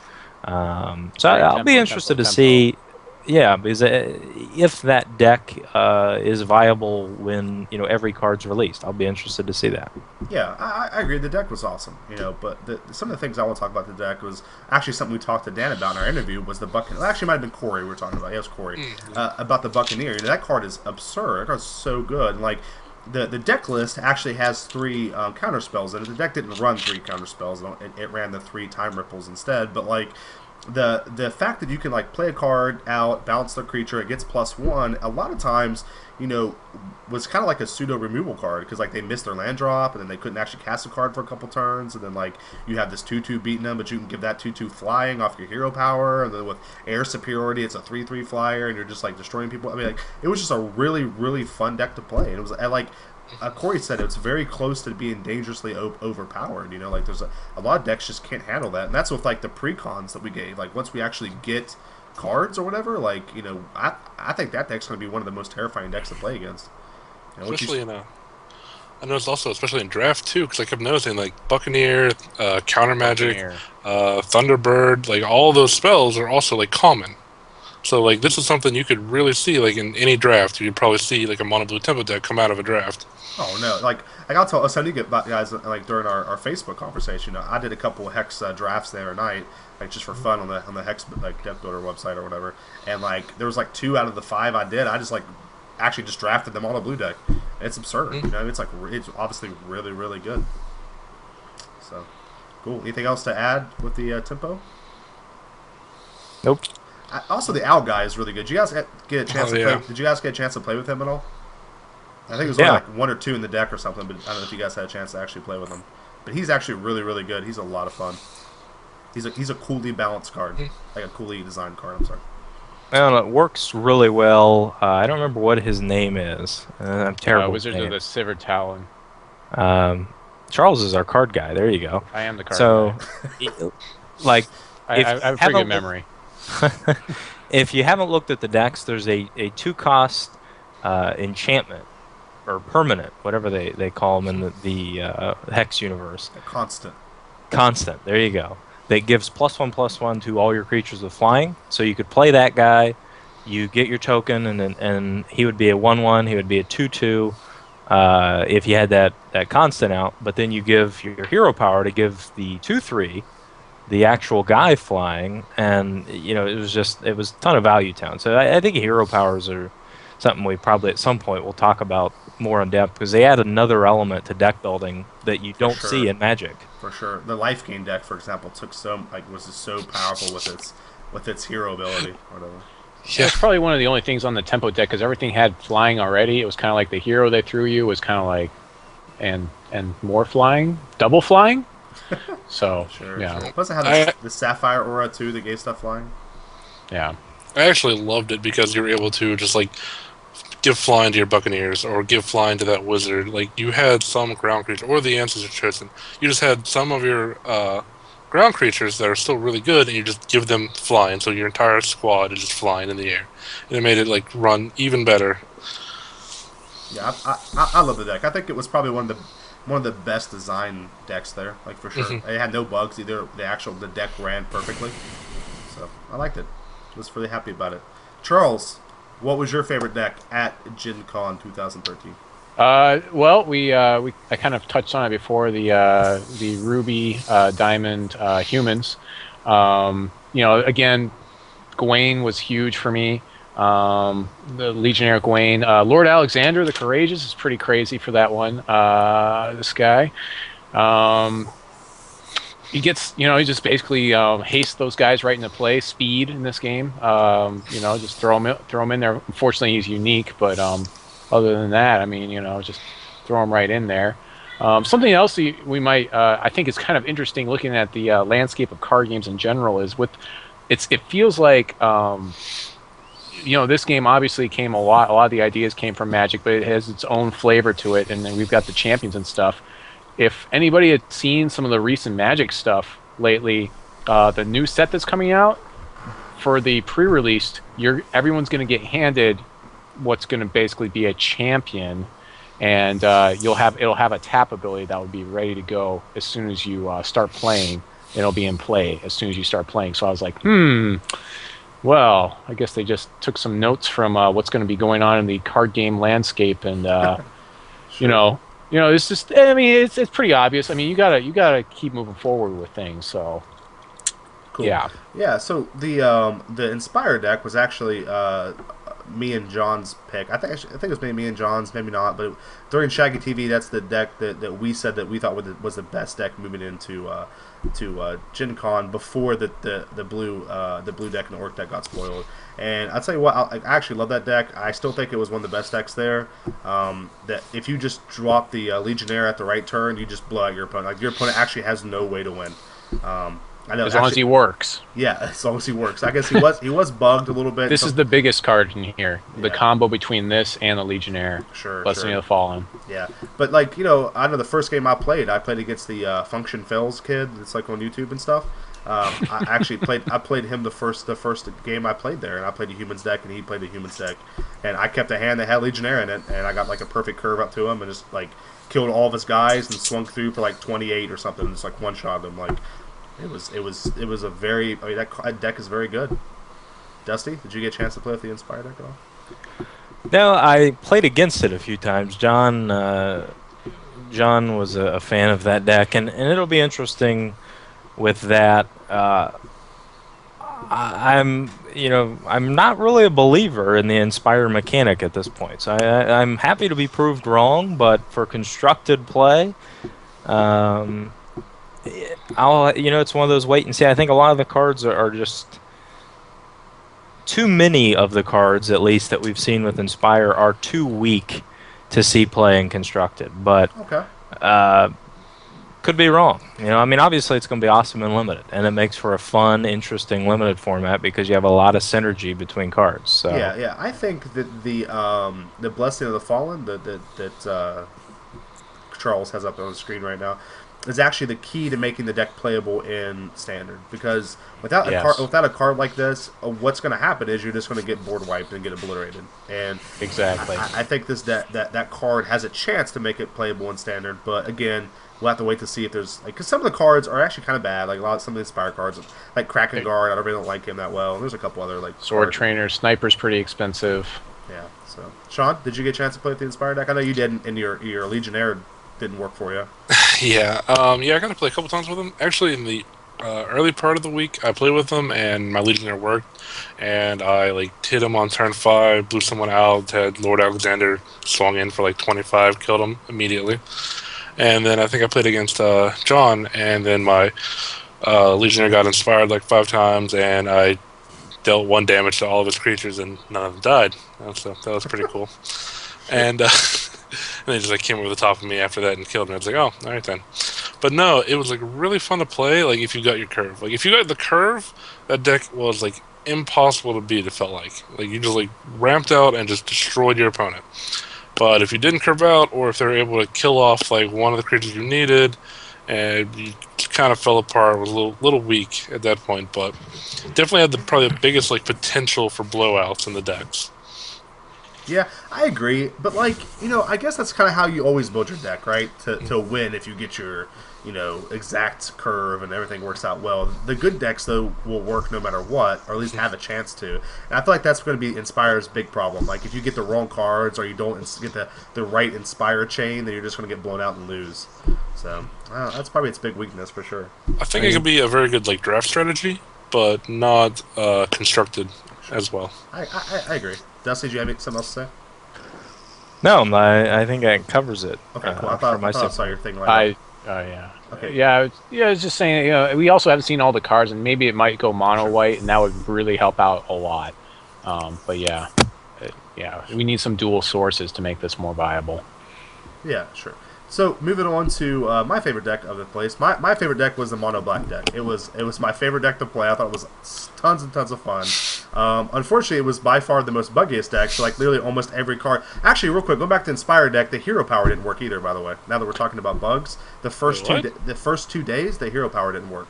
That make the 3/3. It's an exciting one though. Yeah, making the 3/3 for 4 mana. It puts it in your hand. You have to cast it. So that's the problem. But yeah.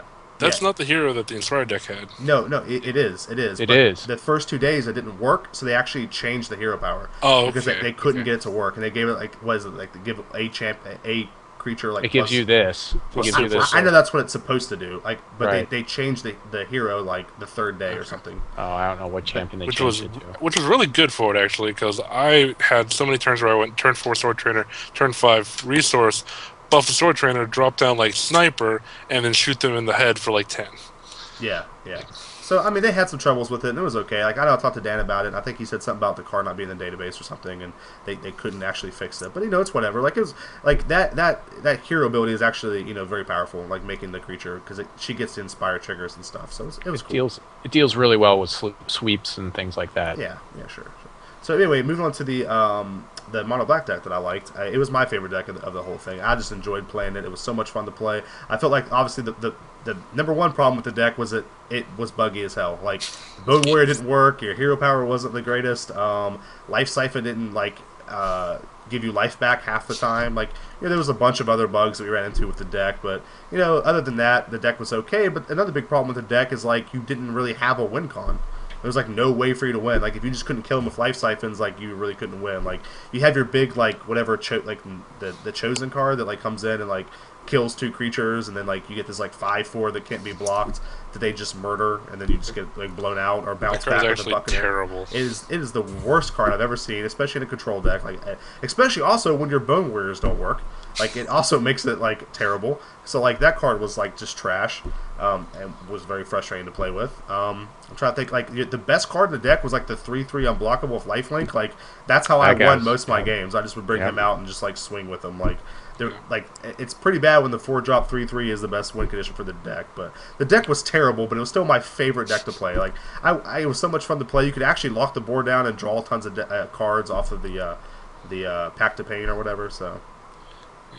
I actually really liked the web crawler out of here, because this guy can just take over the board state. If you can give him some sort of evasion or something, so this guy would go really, really well with the blue champion. Give him flying, just throw him in the air, start making these little spiders, and you can either sacrifice them if you need to, or they're blockers.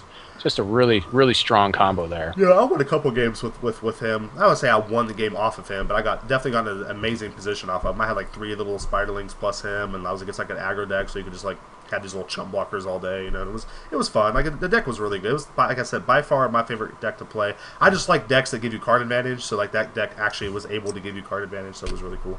Yeah, needs more extinction. Yeah, it does. It definitely needs extinction. If it had extinction in it, it would be awesome. Dusty, you didn't get a chance to play it all, right? You didn't play it.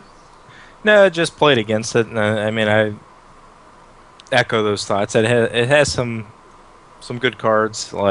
Again, harping back to Magic because that's the easiest reference. They've tried to make mono black or mono blood a deck for a long time. Sure. And they haven't been able to do it because people enjoy playing it. So I think most of the best blood cards weren't in the deck, obviously. So yeah. The board sweep. That would be board nice sweep and Zarlox and Vampire King. So I'm definitely look forward to playing that color. Pact of Pain even that was in the deck is very sick against other slower decks. So yeah, it was so much fun. I don't know how many cards I drew off that thing a couple games, but it was just awesome. Yeah, not having Vampire King is a problem in the deck. If they had Vampire King instead of that fucking Chosen card, that would have been awesome. I'm trying to think another card. Zombie Plague, I would love to see that card in there, to see how it worked and get an idea of it. There's so many other cards I could have played. I actually like the Corpse Fly a lot too. I thought that card was awesome. Just making your opponent discard a card and have the I think it was overcosted by 1, but other than that, it's a strong card, sure. Blood has a 4-drop 2/4. Zarlox, the Broodlord, enters play, kills a guy with 3 or less. So that's sick. And then they have Blood Harbinger, which is probably one of the best cards that's been spoiled to this point. Yeah, for sure. So that card's insane. Yeah, either they take 5 or you get them back into your hand. So I think there's a lot of good blood cards. I just don't think they're showcased in the starter deck. Yeah. I know. Sure. You guys are linking the Warlock Inquisitor. There was no socketable cards in there. I think there's really no way to, do that during a demo. They're not going to let us go in and socket cards. There's no deck editor, nothing. Yeah. So that's why there was no socket cards there. But the Warlock Inquisitor is obviously a very good card. Cool. So we'll move on to the other decks we didn't talk about. We talked about... actually, Sean, did you want to say anything about the Mono Black deck? I'm sorry, I think I skipped you, buddy. Did you want to say anything? I don't know. All I know is I ran into so many bugs with that deck. I got destroyed one game because the Bone War died, and then my Life Siphon for 7 didn't actually heal me. I had terrible times with this deck. I think the only time I ever lost to it was when I was in a mono blood mirror. Oh, wait a second. I forgot about that. Who'd you play against? Who was that? I don't know. I think I played against like Dusty. I think. Oh, was that Played him? against. I remember it was playing against Yeah. that really good Uh, that really good uh, Shaggy TV guy. I thought that brings all that uh, awesome coverage to HexTCG Pro. That's weird. Yeah. right, So right. the story is we played Mono Black and I just crushed him. Like there was no contest. Like I wasn't even playing half the time. Like I got so far ahead, I just kind of laughed. I was like, ha ha ha! I was like hitting the space bar, just crushing him over and over again. Like no big deal. It ruined my perfect undefeated winning streak over him for the weekend. Sure. That I beat him one time. Sure, okay. So moving on to Sounds the about right. yeah, moving on to the other decks in the format that we saw there. We have Shaggy so modest, bro. I'm very modest. I am the coolest, awesomest person because I am so modest. Oh, more than just judges. Sure. Okay, cool. So moving on, bunnies. Was you guys gonna play bunnies at all? I was like by far one. Like we called it before. We're like the bunnies deck will be one of the most popular decks, and it was like everybody was playing bunnies. It's like the most popular deck is also probably the worst deck. I there. agree. Like I actually thought, like I think, like when me and John went back through the cards, like with our pre-Gen Con show that we forgot to actually put up on YouTube, we actually, I actually thought it might be like the third best deck. I was like, you know what? Maybe the bunnies deck's gonna be pretty good. Like we started looking through them, and we were talking about maybe it being like the third, maybe the fourth best deck, and like, nah, it was definitely one of the worst. Like it got shit on like all the time. Like it had like no way to win. Like it made a shit ton of guys. Like don't get me wrong, but they were all like 0-1s and like 1-1s, and like it didn't have like evolve or any way to like get damage through. And it got blown out all the time too. It's like Mushwalkie, killing my guys, you're done. The guy's like, cool, Buccaneer, bounce it, murder, kill it. Like, I don't know, just I mean, I don't know how many times I saw someone try to play a Mushwalkie, and then they like sack their entire board to it, and then you just get murdered or interconflicted. Like I just saw a life gain deck, and was like, cool, interconflicted, crack with my Righteous Paladin, and kill you. Yeah. Well, that's just they've made a bad play because they got a sack in during the blockers. you can't just sack just because you played the card. Well, you have to It's sack an into the when he ability enters effect. play. Or you have that sack when he enters play. Yeah. Yeah. That's actually still one of the bad reasons why play. that's a bad card. Yeah, that's pretty. I mean, bad. Plus actually, you have Buccaneer too, so yeah, oh yeah, yeah, Buccaneer, Time Ripple, even Stormcall. Like you can, like sit there and Stormcall it. Like there's just like too many ways to deal with it, and like even if there wasn't a way to deal with it, it's still a terrible fucking win condition because you can just chump block it. Like, oh, that's a 60-60. Yeah, it doesn't have trample. Yeah, 0-1. It should gain trample at at least at like 5 or something. Yeah, You sack 2 guys to it, give it trample. All right. Yeah, exactly. Yeah, bunnies definitely need to evolve. We actually, I know Tad had talked to Dan about it, and Dan's like, yeah, we were thinking about putting it in there, but we were afraid it'd be too good, and blah blah. Like, yeah, I kind of agree. It would have made it playable. Yeah, I'll say that. I agree. It definitely would have made it. I think they might have overestimated the power of the deck a little bit. It's like they put too many sack effects in the deck. I thought, and like not enough like Sure. actual ways to win the game. Like all you had to do was kill their lord, and they literally had no way to fight you. Yeah, you're right. And like the Lord's not even hard to kill. It's a 2/2. Yeah, like it's every this deck guy. had a way to kill it. Yeah. It's cool. Dusty, anybody else have any more thoughts on the bunnies deck? We actually got those. Me and Sean actually played the bunny mirror we talked a little about, and got like double Azumis out, and just let her keep making cards until we saw like new cards. And all those new cards, I did a little bit about it. I talked a little bit about them on Shaggy TV on Tuesday, and then all the cards pictures are actually up on Facebook, our Facebook page. So, if you guys want to go check out those new bunnies, I don't want to go too much into them, but they are very cool. So, all right, moving on. Artifact deck. Anybody get a chance to play that? I got to play it. I think my first game was Shaggy, actually. I got to play it. Here we go. That one actually ran pretty well. He was also playing, I think, Mono Blood, so it didn't really interact too well with me. Sure. But I just ran out a couple of worker bot factories and was able to chain into like multiple little defensive worker bots and activate a Volcannon and get there. But it's a very fragile deck. Like you need a lot of cards together in a line to really like run that deck. If you lose a piece of it, or if you just don't draw it, it kind of stumbles on itself, and your cards are just not strong enough to compete with the other like quicker decks. Yeah, I agree. And like one of the other things about the deck too, it was really annoying to play. Like, because like the way the triggers work, they didn't quite have the system down yet, and it was like you were like attack a volcannon, all right, tap 2 guys, and you're like, boom, boom, whatever, boom, shoot. Okay, now untap it, tap this guy, do this. And they're like, yeah, it's like, are you sure you want to do that? It was like Windows 7 or what? It was like, are you sure? Yeah, I'm sure I want to untap. Are you really sure? Yes, I'm actually really sure I want to kill this person with this cannon. I don't know. Like, I'll click 2 different people to tap, and it's like, okay, I'll tap this guy and this guy. Are you sure you want to tap this guy? It's like, I fucking want to tap this guy.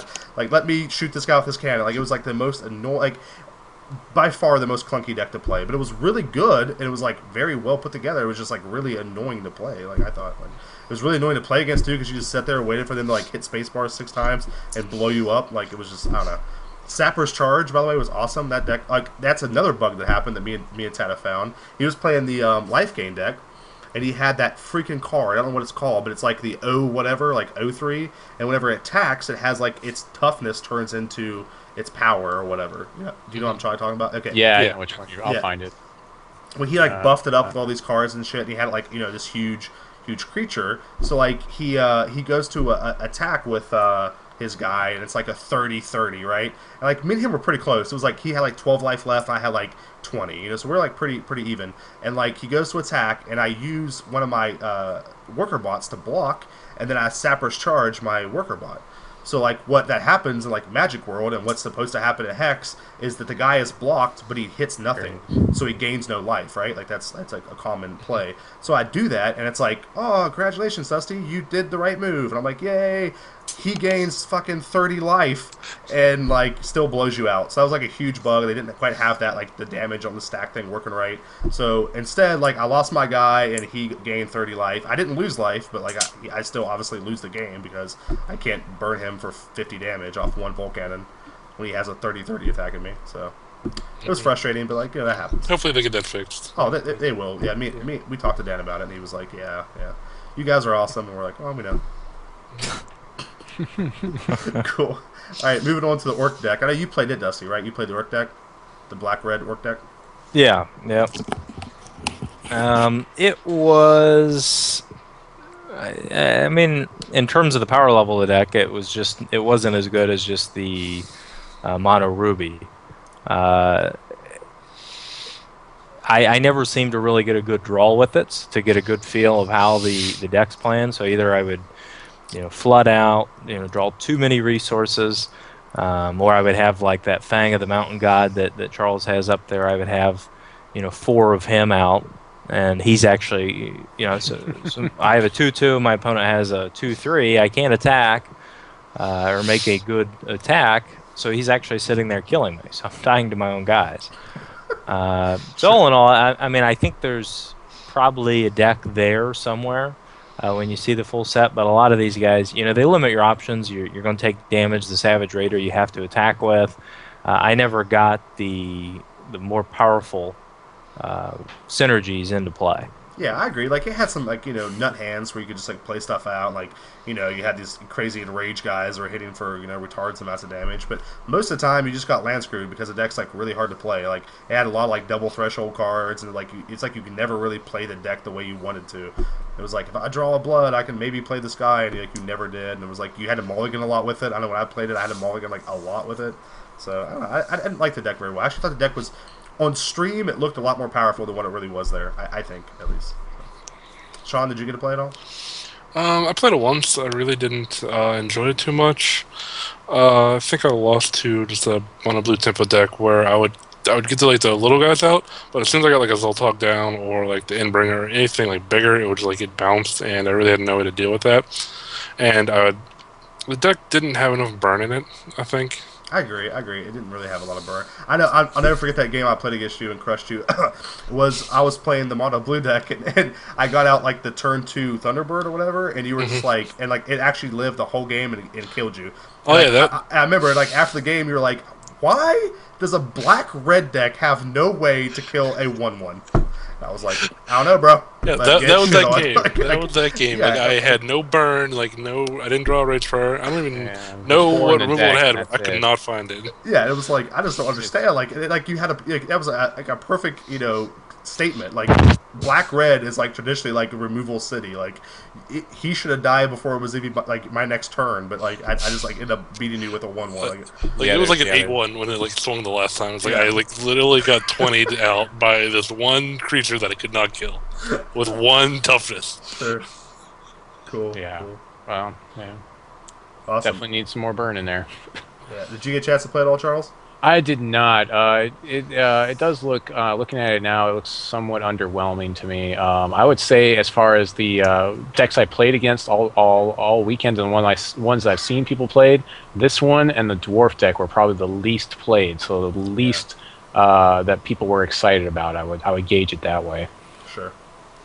Cool, man. Cool. I think going on to the last deck, I don't think we've missed any other decks, but the life gain deck. What was your guys' take on the life gain deck? Dusty. It was.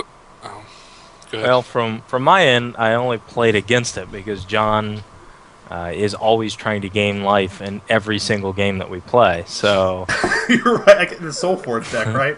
yeah, trying to build his gain life deck. So Sure. I'm never a fan of gain. I mean, gain life, has been around in card games for 20 years. And there may be a handful of decks that have ever been good trying to gain life. So, from a competitive standpoint, not too interested in it. But from a, just doing it to annoy your opponent, sure, I might try that out. I like that. To annoy your opponent, sure, it sounds good. I actually thought it was like actually one of the better decks there because none of the decks had like a win condition really, so like it was very easy to get out of range on a lot of the decks. You know what I mean? Because like you just gain life, and you get to a point where like you obviously can't really lose because you have 40 life and you're playing against a bunch of people who have like 1/1s in their deck. That plus the Charger guy, the O whatever guy with like toughness, he was really cool. I think that my only like problem with the deck is I think that the hero power is actually too cheap. Like I actually think two charge to give a guy lifelink is too strong. Like I am not gonna lie, like it is way too good, and it needs to be at least 3, maybe 4. Maybe. No, So no. you should be working in R&D is what you're telling us. Yeah, I definitely should be working for the company. I'm gonna go ahead and say that right now, preferably as a judge. But I think that the 2 charges for the life chain was a little too like maybe it was because like me and Sean were talking about maybe it's because like all the decks are like so like not good, but like like it's just like it was really frustrating. Like he would be like Sean would be like, I got this big guy whatever, and I'd be like bounce him with Time Ripple, gotcha buddy, and like the next turn he'd be like cool, like he's a 20/20 lifelinker again, and I'm like I cannot stop it this time. Like I can't actually stop you from gaining 20 life this time. Like I can only do it so many times. The 0/4 that come down with the radiant armor to make it like an 0/10. Yeah. It's like, lifelink, swing for 10. Yeah, Okay. It's like the first time I like storm called it, and the second time I bounced it, and the third time like I had no other answers. Like I shouldn't have to answer a fucking hero charge power like 3 times. Like it was just very frustrating to deal with it. So I enjoyed it. sure. Sean, what was your takes on the deck? I really liked it. It had a lot of powerful, like the 0/4. If you put radiant armor on it, it just became a huge monster. The adamantite scrivener, however you pronounce it, into the righteous paladin was very strong. Like it had so many ways to just like grow out of hand, and because there's like no way to really kill someone quickly if they gained life, like you usually sit back. The only thing was, the mono red deck was very popular, and with the Emberspire Witch, if they ever resolve that, you just died immediately. Yeah. You literally had no way to play this deck. Sure. Yeah, I didn't see anybody get a chance to play out the Phoenix Guard either. I didn't actually get to see that card in action, which I was... not Yeah, see I that don't know card if it was either. actually in the deck. Yeah, it might not have been, but I actually didn't see it, and I was like really excited to see that card. I actually played the life gain deck a couple times just to try to get that card, and I didn't ever see it, so... We should have had Tad to play it, and he just like top decked it, like no problem. It would have started in play his opening hand. Sure. So life gain deck or deck. I don't think we missed any decks. Though. Was there any deck we didn't talk about? But you're right. Life gain deck. The only thing I hated about the deck, and the reason why I only played it like twice, was I was terrified to play against the mono Ruby deck. And they'd just be like Ember Fire Witch, like you can't win, no life gain. It's just like no, like Inner Conflict does nothing. I can't do anything. Inner Conflict, by the way, was a freaking boss. Like that card's that card's very good. Yeah, it's basically passivism, but with a But- nice picture on it. and permanent and like a lot better and like not an enchantment. Like this is really Yeah, just really good Sure. all around. So, cool. Anything else you guys want to talk about the decks? That's really it that we have to talk about the decks. Does anybody have any questions in the chat about the decks? Anything like if you guys didn't get to go play? Anything else that you guys want to talk about? The decks. Living Totem was actually also a really cool Yeah, card. that's what I was going to bring up. Is that this card was this is my favorite card in there, Cool. which kind of got offset by not this one, not Inner Conflict, Eternal Youth. This is a card. Whenever I drew it, I was just like, I just don't even want to play this because I don't want to put more copies of it in the deck. Because like if I top deck it, it's not an answer to anything. Sure. Yeah. Gaining 10 life usually doesn't help you too much. Yeah. For sure. I mean, that card could say, start out, gain 15 or 20 life, and it still would be unplayable. What? 15 or 20 life, like life gain is so bad in card games. Well, okay. I'm giving so everyone life in helps chat you a hold heads up. on. Okay. It helps you hold on when you're playing control. Okay, so it's not completely horrible. Because, like, you know, when someone's trying to tempo you out. But, yeah, you're right. But, like, you're throwing away a card and 3 of your resources, and it's not killing your opponent's creatures, making your opponent discard cards, or advancing your board. Yeah, It just needs to be doubles your attached starting to life something. total. Yeah, Like- your life gain needs to be attached to a creature or some sort of enchantment that's doing something else, or a land or something else. It just can't be, oh, I play this card, now it's gone forever, and I gain some life. That was great. Yeah, I mean, like, you know, the okay. one-drop guy that when a troop enters play gain life, that guy might be playable. Yeah, this guy's totally playable. You know, he's Soul Sisters right there. All the Magic references here. We're losing viewers every time you do a Magic reference. I don't think we're losing viewers every time we do Magic reference. We were at 100 viewers. There was 92 people that just left. Here we go. I think Life Chain's awesome, and I think everybody should play it and then play me. Cheney asks, "What do you guys think of this card?" And it's the Flock of Seagulls. Let me look it up. Flock of Seagulls is the 0/1 flyer that whenever it blocks, Yeah. it doesn't die. Like it doesn't I take think- combat damage. I think it'll be really great in draft. I don't know how well it'll be in constructed, because in draft you're gonna have a lot less like targeted removal, so it'll probably survive a lot longer. But in constructed, Yeah, it's not. it'll bad. probably die to like anything. Yeah, I agree. I think that's a good assessment. Dusty, what do you think of the Flock of Seagulls? No, I mean, I would, again, it's hard to evaluate in a vacuum, but definitely going to be awesome and limited. So sealed, draft. May see some playing constructed. I mean, you've seen Walls see playing constructed in Magic.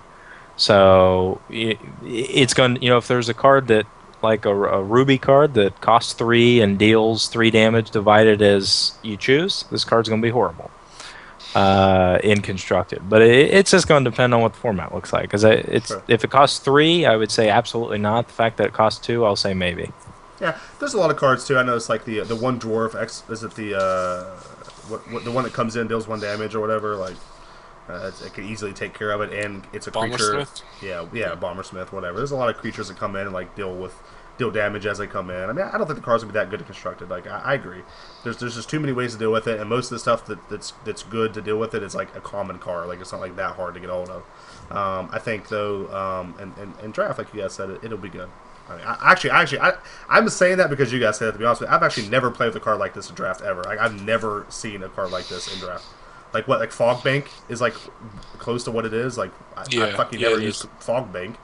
Like do you use Fog Bank? Yeah, it's not a threat. That's the biggest problem with it. It's not a threat. And I mean, if you're going to sit back and you have a bomb that you're going to play and you're going to always try to get to that bomb in limited, then this is okay. But it's definitely not playable in constructed. I mean, is Fog Bank is that playable in draft? And if so, why? You want threats. Well, again, it is playable, but it depends on the format. Like every time I would draft Fogbank, I'd be happy to play it my 23 cards. So, you know, in sealed deck, you're definitely going to be happy to play it because if they have a 5/5, bomb that just attacks and a beat stick, your 2-cost Fogbank or Flock of Seagulls is going to sit there and block him all day. I mean, That makes sense. What did you say? drop Sean? you drop down one of any of these 7-drop dragons, and they're just like staring at these seagulls like, I can't do anything right now. How am I gonna These beat seagulls this are just like in my seagull? eye, and I'm done. I'm done. Seagull's dumb. I there was a couple of times though against like the orc deck or whatever. I got the air superior out with it, and like I could actually trade. Not trade. I'm sorry. I can actually kill their creature. And I'm just like, block, you suck. My seagulls are shitting on you, like Alfred Hitchcock style. Like, just get wrecked. Like, so. Sure. Okay. Indiana Jones Last Crusade style. All right, guys, we're going to move on. I'm going to let Dusty take over and talk about all the contests that we're doing this week and maybe some future contests that he wants to talk about. If you guys have any questions, I will watch the chat, list the chats, and list in the chat the questions you have. We will answer them. And then after the contest thing, I'll actually do our giveaway. So, Dusty, take it over. You are the Facebook guy. Maybe even the new editor. Tata gets ungrounded. We'll see. So we got a couple things going on. If you check our Facebook page, HexTCG Pro, I can. Let me just actually. I'll just do it. I'll put it on the stream here. Throw a link up there. We have an international only giveaway. So we know, and I realize, and I think all of us do on the team, if you're not in the U.S., you're probably going to get screwed with a lot of the Hex events for a while, at least the live events. So, HexCon, the first one's obviously going to be in the U.S. I wouldn't be surprised if the second one was in the U.S. Lot of the conventions, CZ's not going to go to Asia for a convention to bring laptops. Sure. So we wanted to do that and showcase. We need about 30 more comments to give away, and the winner gets a pack of the exclusive sleeves that are only available at Gen Con. So if you have already liked it and commented, share, tell your friends, because we will not give that away until we get to 100. We are Scrooges when it comes to that. So, second. Sorry, but I just saw a comment about your other contests U.S. only. None of our contests are U.S. only. We're just saying this one is a European only one because they are not getting they're very disadvantaged when it comes to live contests. Yeah, and they are. Plus, their time. You got to remember too. Their time zone is off a lot too. So a lot of times we're doing these contests and they're asleep the whole time as we're giving out these contests and doing these things. So. Yeah, and basically, we'll probably do things like that in the future. International only. So the only thing we define as international is you can't have an address in the 50 states. So Canada counts, Europe, Asia, Africa, wherever you live that's not in the 50 states, and we will check this, you're eligible to enter. So the second contest actually is over on our website, HexTCGPro.com. The only thing there is you basically respond with your favorite card and why, and tomorrow, in about 12 hours, we'll be giving away another pack of the sleeves. And the cool part about the sleeves is these really are exclusive, so you can only get these at Gen Con. So if that's important to you to have sleeves that no one else has, you either get them from us or someone else, or you wait till next year, Gen Con. So, almost an entire year. Contest going forward. One of our big contests is going to be, we labeled it kind of I Was There, I Swear. So we're going to give away 1 Gax, 1 Portentio, 1 pack of sleeves, and 1, what's the guy's name, Ozawa? Yeah, that's the promo card, yeah. 1 Ozawa promo card, and we'll be giving that away all to 1 lucky person. It's going to kind of be like a Kickstarter type system of, we have achievements, and then, where our goal is, by the time Alpha is around, we've given that set away. 2 other things I'll mention. One, I'm going to have a contest probably launching tomorrow on when Alpha is released. So whenever Alpha is released, the day, not the time, anyone who guesses correctly will be entered into a drawing for probably a pack of sleeves or something at that point. That's cool. I like that. And then the only other thing, we actually are going to be doing a charity auction. Yes. We've got all the guys at CZE on board. We've got a mouse pad, a Hex mouse pad, that will be signed by all the guys at CZE. We will auction it off and give all the proceeds, every single dollar, to Child's Play charity. That will be coming here down the road. And then the last piece that I'll mention, we are looking at T-shirts for Hex TCG Pro, mouse pads, sleeves for your physical card games to promote the digital game, and then even maybe tokens of your favorite Hex TCG Pro or CZE guys that would have various tokens. So if you like any of those ideas or if you have any other ones, let us know. Do we have to get Shaggy tokens? It's making like 30 flyers with like lifelink and just like. Okay. Cool. So right before we do the contest, you guys have to be followed. So if anybody in the channel wants the mercenary that we're giving away, you have to be followed. I want 10 Shaggy tokens. All right, man, coming right up, bro. But you tokens of Shaggy cosplaying as the other members. Hey, that's actually a good idea. I know, it's better than the pinup idea. Whoa, now. Hey, the pinup idea is awesome. And like I would so cosplay as just John Tad. I just wear like a bald cap and just walk around and be like, I'm grounded. I'm not allowed to do anything. Like, sure. So, Hey, kitchen pass is a big deal, buddy. Shaggy and Void Rage poker cards. I love it. It's the best thing I've ever heard. I will find a way to make. I swear to you, I will find a way to do like actual playing cards with like me as the king and like the little Void Rage guy being like the queen, and have like the poor little Down syndrome kid be like the Joker, like the Jack or whatever. That's what we need to put on our sleeves. Like, I didn't know I was playing all three of you. I didn't know I was playing all three.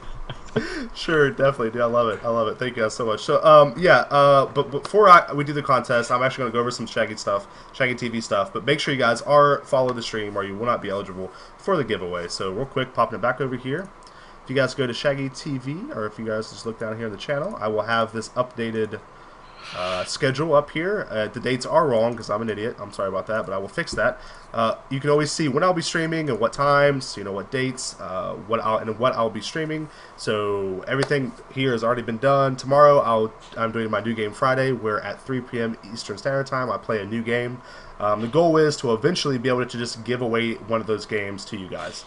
So I'll be doing Mark of the Ninja tomorrow at 3 p.m. If you guys have never played the game, it's actually really cool. And these are just like, I'm trying to showcase new games you guys can check out and play for pretty cheap until Hex comes out. It gives you guys like a cool little game to play. And then all of last week's stuff will always be up on YouTube. All the Shaggy TVs are always on YouTube. And all that Procasts are always on YouTube. Everything else is just in my last scene archive thing. And also I'll be giving away some sleeves and stuff during Shaggy TV as well. Just not sure what I want to do yet or how we're going to do that. So that's something to look forward to. And also the Shaggy and Word Rage poker cards, because that is the coolest thing I've ever heard in my life. Cool. You guys have anything else to say before we get into the contest? Do you guys want to add anything about the decks or the interviews or Gen Con or anything else? I will just say briefly about the website and everything. If you're not following us on Twitter, HexTCGPro.com is of course the website, the Facebook. And all of us have our own Twitch channels. You'll probably want to do that. Yes. Because we will have exclusive giveaways. And just, thanks everybody for the support. Look for more continuing, consistent content as we head into this kind of final stretch until Alpha. Yes. Real quick. Dusty said that the Twitch things. Yes, for sure. Down here under HexTCG Pro on my stream. I actually meant to say this. I'm glad Dusty just kind of schooled me there. I have all of the sponsored streamers links. So I have Dusty's and John's link right here. I'm gonna get Charles is up there too, and I'll get Sean's up there as soon as he gets those live. So you guys can always go check those out too. Please check these guys out. They're not streaming yet, but they're awesome people, and they will be streaming shortly, and they will be able to teach you many cool things. Probably not Charles, but everyone else will hook you up. It is what it is. Sure. No, I haven't. I don't think anybody on the team has had a chance to play Hearthstone yet. We've watched a lot of games of it. It looks awesome. The game actually looks amazing. I think it will be it and Hex just like battling out to see who will be the best. Thank you, Master, for following, by the way. So we'll for sure give you some kind of Hearthstone coverage as soon as we can get a beta key. I was actually like a pro of Warcraft 3 and StarCraft 2, so I usually get the beta keys for all their games, and I didn't this time. And I've actually been emailing some people back and forth, so I actually might be getting a beta key next week. So fingers crossed, probably not. Probably just get shit on. So cool. All right, you guys ready to do the giveaway? Does that sound cool? Everyone ready to go? Cool. Just PM me. I will PM everyone. All right. So pop this up. Go to the old random generator. What's a good random generator site? Random.org. Random.org. Sean Carroll tearing it up. Pretty good odds too. There's How many 17 folks in here. I've got my Gen Con randomizers here. If you want to use those. Oh yeah, okay. Everyone wants me to do random.org. Okay, so we have how many people? 1, 2, 3, 4, 5, 6, 7, 8, 9, 10, 11, 12 people, right? Alright. So 1 to 12. Alright, do you guys want me to do the first number that's rolled, or do you guys want me to do, like, roll like 7 times and then take, like, the 7th number? What do you guys want? Do it 35 times. 35 times. Alright, here we go. Let me switch over to the actual random. And then take the average and go with that. Alright, okay. Sure. Apparently you think that guys are would work out too well for overestimating anyone my in math top ability, bottom but alright. somehow. So I'll do it 7 times and do the 7th one. So here we go. I just want to see you get a average outside of the range. Right, so 1's first. So we got 1, and then 4, and 4 again. Oh shit! 4 is on fire. 4 again. Holy shit! 4. I'm just gonna give it the 4. Like it's not seeded. 5. It's not wow, seeded. okay, what does go. that mean? 6. All right, It's here a we go. program thing. All right, here we go. Next one. Here we go. All right, he's gonna get it. All right, here we go. Hopefully it's me. I hope it's me. I hope we're myself here. All right, I'm joking. I'm not on here. Okay, here we go. 4. Fucking awesome. I'm so glad 4 won. Like, I'm so pumped for 4. All right, let's see who 4 is. I want to send this kid like 6 sleeves. Like this. Okay, 4 is 1, 2, 3. Howie 521 on fire. Like you don't even care, dude. Look at him. He's so excited. Howie! All right, Howie. Okay, I gotta make sure you're actually a follower though, bro. I gotta like finish this up. Here we go. Uh-oh, Howie. What's the chances that you hate me? Oh, nope, you're a follower. Awesome. Howie, you win. You are the coolest kid in the whole world. I love you so much. Thank you so much. Quick follow now. Sure. Let's see. I will send you a message, Howie, and then as soon as we haven't got the codes yet. Like Cryptozoic actually hasn't sent the codes out yet. So I'll just send this out to you, and so I have you. Hey, man. You are the best. And my subject will be 4. And now you lose about 15 followers. Yeah, probably, right? That's fine, dude. That's fine. These guys are awesome. You guys are so cool. So I got you on here, Howie, hopefully, on the outbox. I do. So I will, as soon as we get the codes, I will send it to you. Guys, everybody, thank you so much for watching. Actually, switch it back over here as I lose like 30 followers. Guys, thank you so much for watching. Literally, guys, you are all the best. I cannot express to you how cool it was to see everyone at Gen Con actually like have people walk up to us and just be like, guys, we love the videos. Like, it means so much to us. Like I said a little bit on Shaggy TV, like, you know, before you guys were just all like numbers. You know, we had like 1,000 people viewing, and it was like really cool to have like that many people watching, but just actually be able to see you guys and meet you and talk to you, like, it is so cool. Like, thank you guys so much from the bottom of my heart. Literally, thank you guys so much for watching. Like, you guys are all super cool, rock star, huge penis guy. Like, all you have huge penises. Wow. You guys are all the coolest. Out of left field. Dusty. Yeah. Dusty, what do you think, bro? Any closing comments? The Facebook guy, our new editor in chief. No, just thanks everybody for watching, and you know, just I encourage people if you have a site, because there's a lot of fan sites right now, and when the game, you know, as the game matures, that number is going to dwindle. So support the site that you like, and you know, hopefully that's us. I love this guy. Howie, you will always be number 4, dude. Number 4 is just rocking. I don't care. Like, that's my new favorite number, 4. Like, that needs to be your like username going into the game. Yeah, like, 4. I'll just Howie 4. Please, Howie, be 4. I will send you $10. Okay, Sean, any closing comments for the awesome viewers with ginormous... I just want to thank everyone for following us and hopefully continuing to follow us, even though they didn't win any sleeves today. Hopefully they'll stay for more than just prizes. Yeah, I really hope so. Like, guys, like, we're like, thank you so much again for watching. But like, you know, we're trying to give back to you guys with all these giveaways and stuff. So if we're ever doing anything wrong, like if any of these giveaways are like hard to do or like, you know, confusing, like, let us know. If you guys have any ideas of cool giveaways to do, like, go to our forums, put on there, be like, this would be a cool giveaway, we'll do it. Like we just want to do whatever you guys need. So if you guys, you know, whatever content you guys want, please let us know. Like, we're here for you guys. We could not do this without any of you. Like, thank you so much. Charles, our new guy, what do you have to say? Yeah, just thanks for everyone showing up. I hope that you know, everyone just starts showing up. HexTCG, tell your friends about it. Thank all you guys for taking me on, even though I haven't got any top 8s. But you know, it is what it is. We'll just keep pressing forward, and Also, just plug my own channel, Aaron Squire. It's going to be on here pretty soon, but right now I'm doing a lot of Smite streaming, so I'm not amazing at Smite. I just sit down and have a good time. Sometimes do a little drinking. Have you top eight any Smite stuff? No, I don't play competitively because I have children in the house, and they like to grab onto me like when I'm trying to play games and stuff. In fact, the wife is keeping them at bay right now, so. Yeah, she's holding them back. She's holding them back. It's just like hold them back right now. So, so hopefully 300 style. Nice, quiet broadcast every time when I'm on, and I won't have to. I've done a little bit of clicking. You'll see me clicking, and I'm clicking off my mic. So when they're crying. Sure. I have this picture of your wife now, Charles, of like the Spartan shield and spear. Like she lures them into the kitchen. She's like, their numbers mean nothing in the kitchen, and she's like holding them back from your stream. Like, sure. All right, cool. Anything else you guys want to say before we get out of here? I think we need a Tata lookalike giveaway. All you have to do is just get like a picture of nothing. And just be like, this is Tata, because he never shows up. Cool, guys. All right, guys. Again, I'll be streaming tomorrow at 3 Eastern Time. I'll be streaming Mark and the Ninja. Dusty, are you going to be streaming Soul Foraging this week or any days for that? Anything going on? Possibly. Sure. Check out the game's not working too well at this point, server side. So. Oh, is it still messing up? Like, what the hell? Yeah, they patched it, but it broke some stuff. So we'll see. Patched. I just started playing Soul Forge, so I'll try to get some of that out there. Okay, yeah, cool. That'd be great. Also, I'll be doing a live stream of a League of Legends tournament at our local gaming center. I'll be commentating that. With one of my buddies, so we'll be doing that Saturday at like 11, 12 Eastern Time. So it'll be like way too early in the morning for most people, but we'll be doing that. So that's some stuff to look forward to. And then next week we have some more awesome content to give out. Also have Shaggy TV in this again. Hopefully I can get Dusty and Sean and stuff back on next week as well. So guys, I had a blast doing this with you. You guys are all so cool. Thank you so much. You guys also have big penises too. Cool. All right, guys. Thank you so much Appreciate for watching. It's gonna backfire if we ever get any females. Okay, cool. If we ever get any females, cool. All right. See you guys.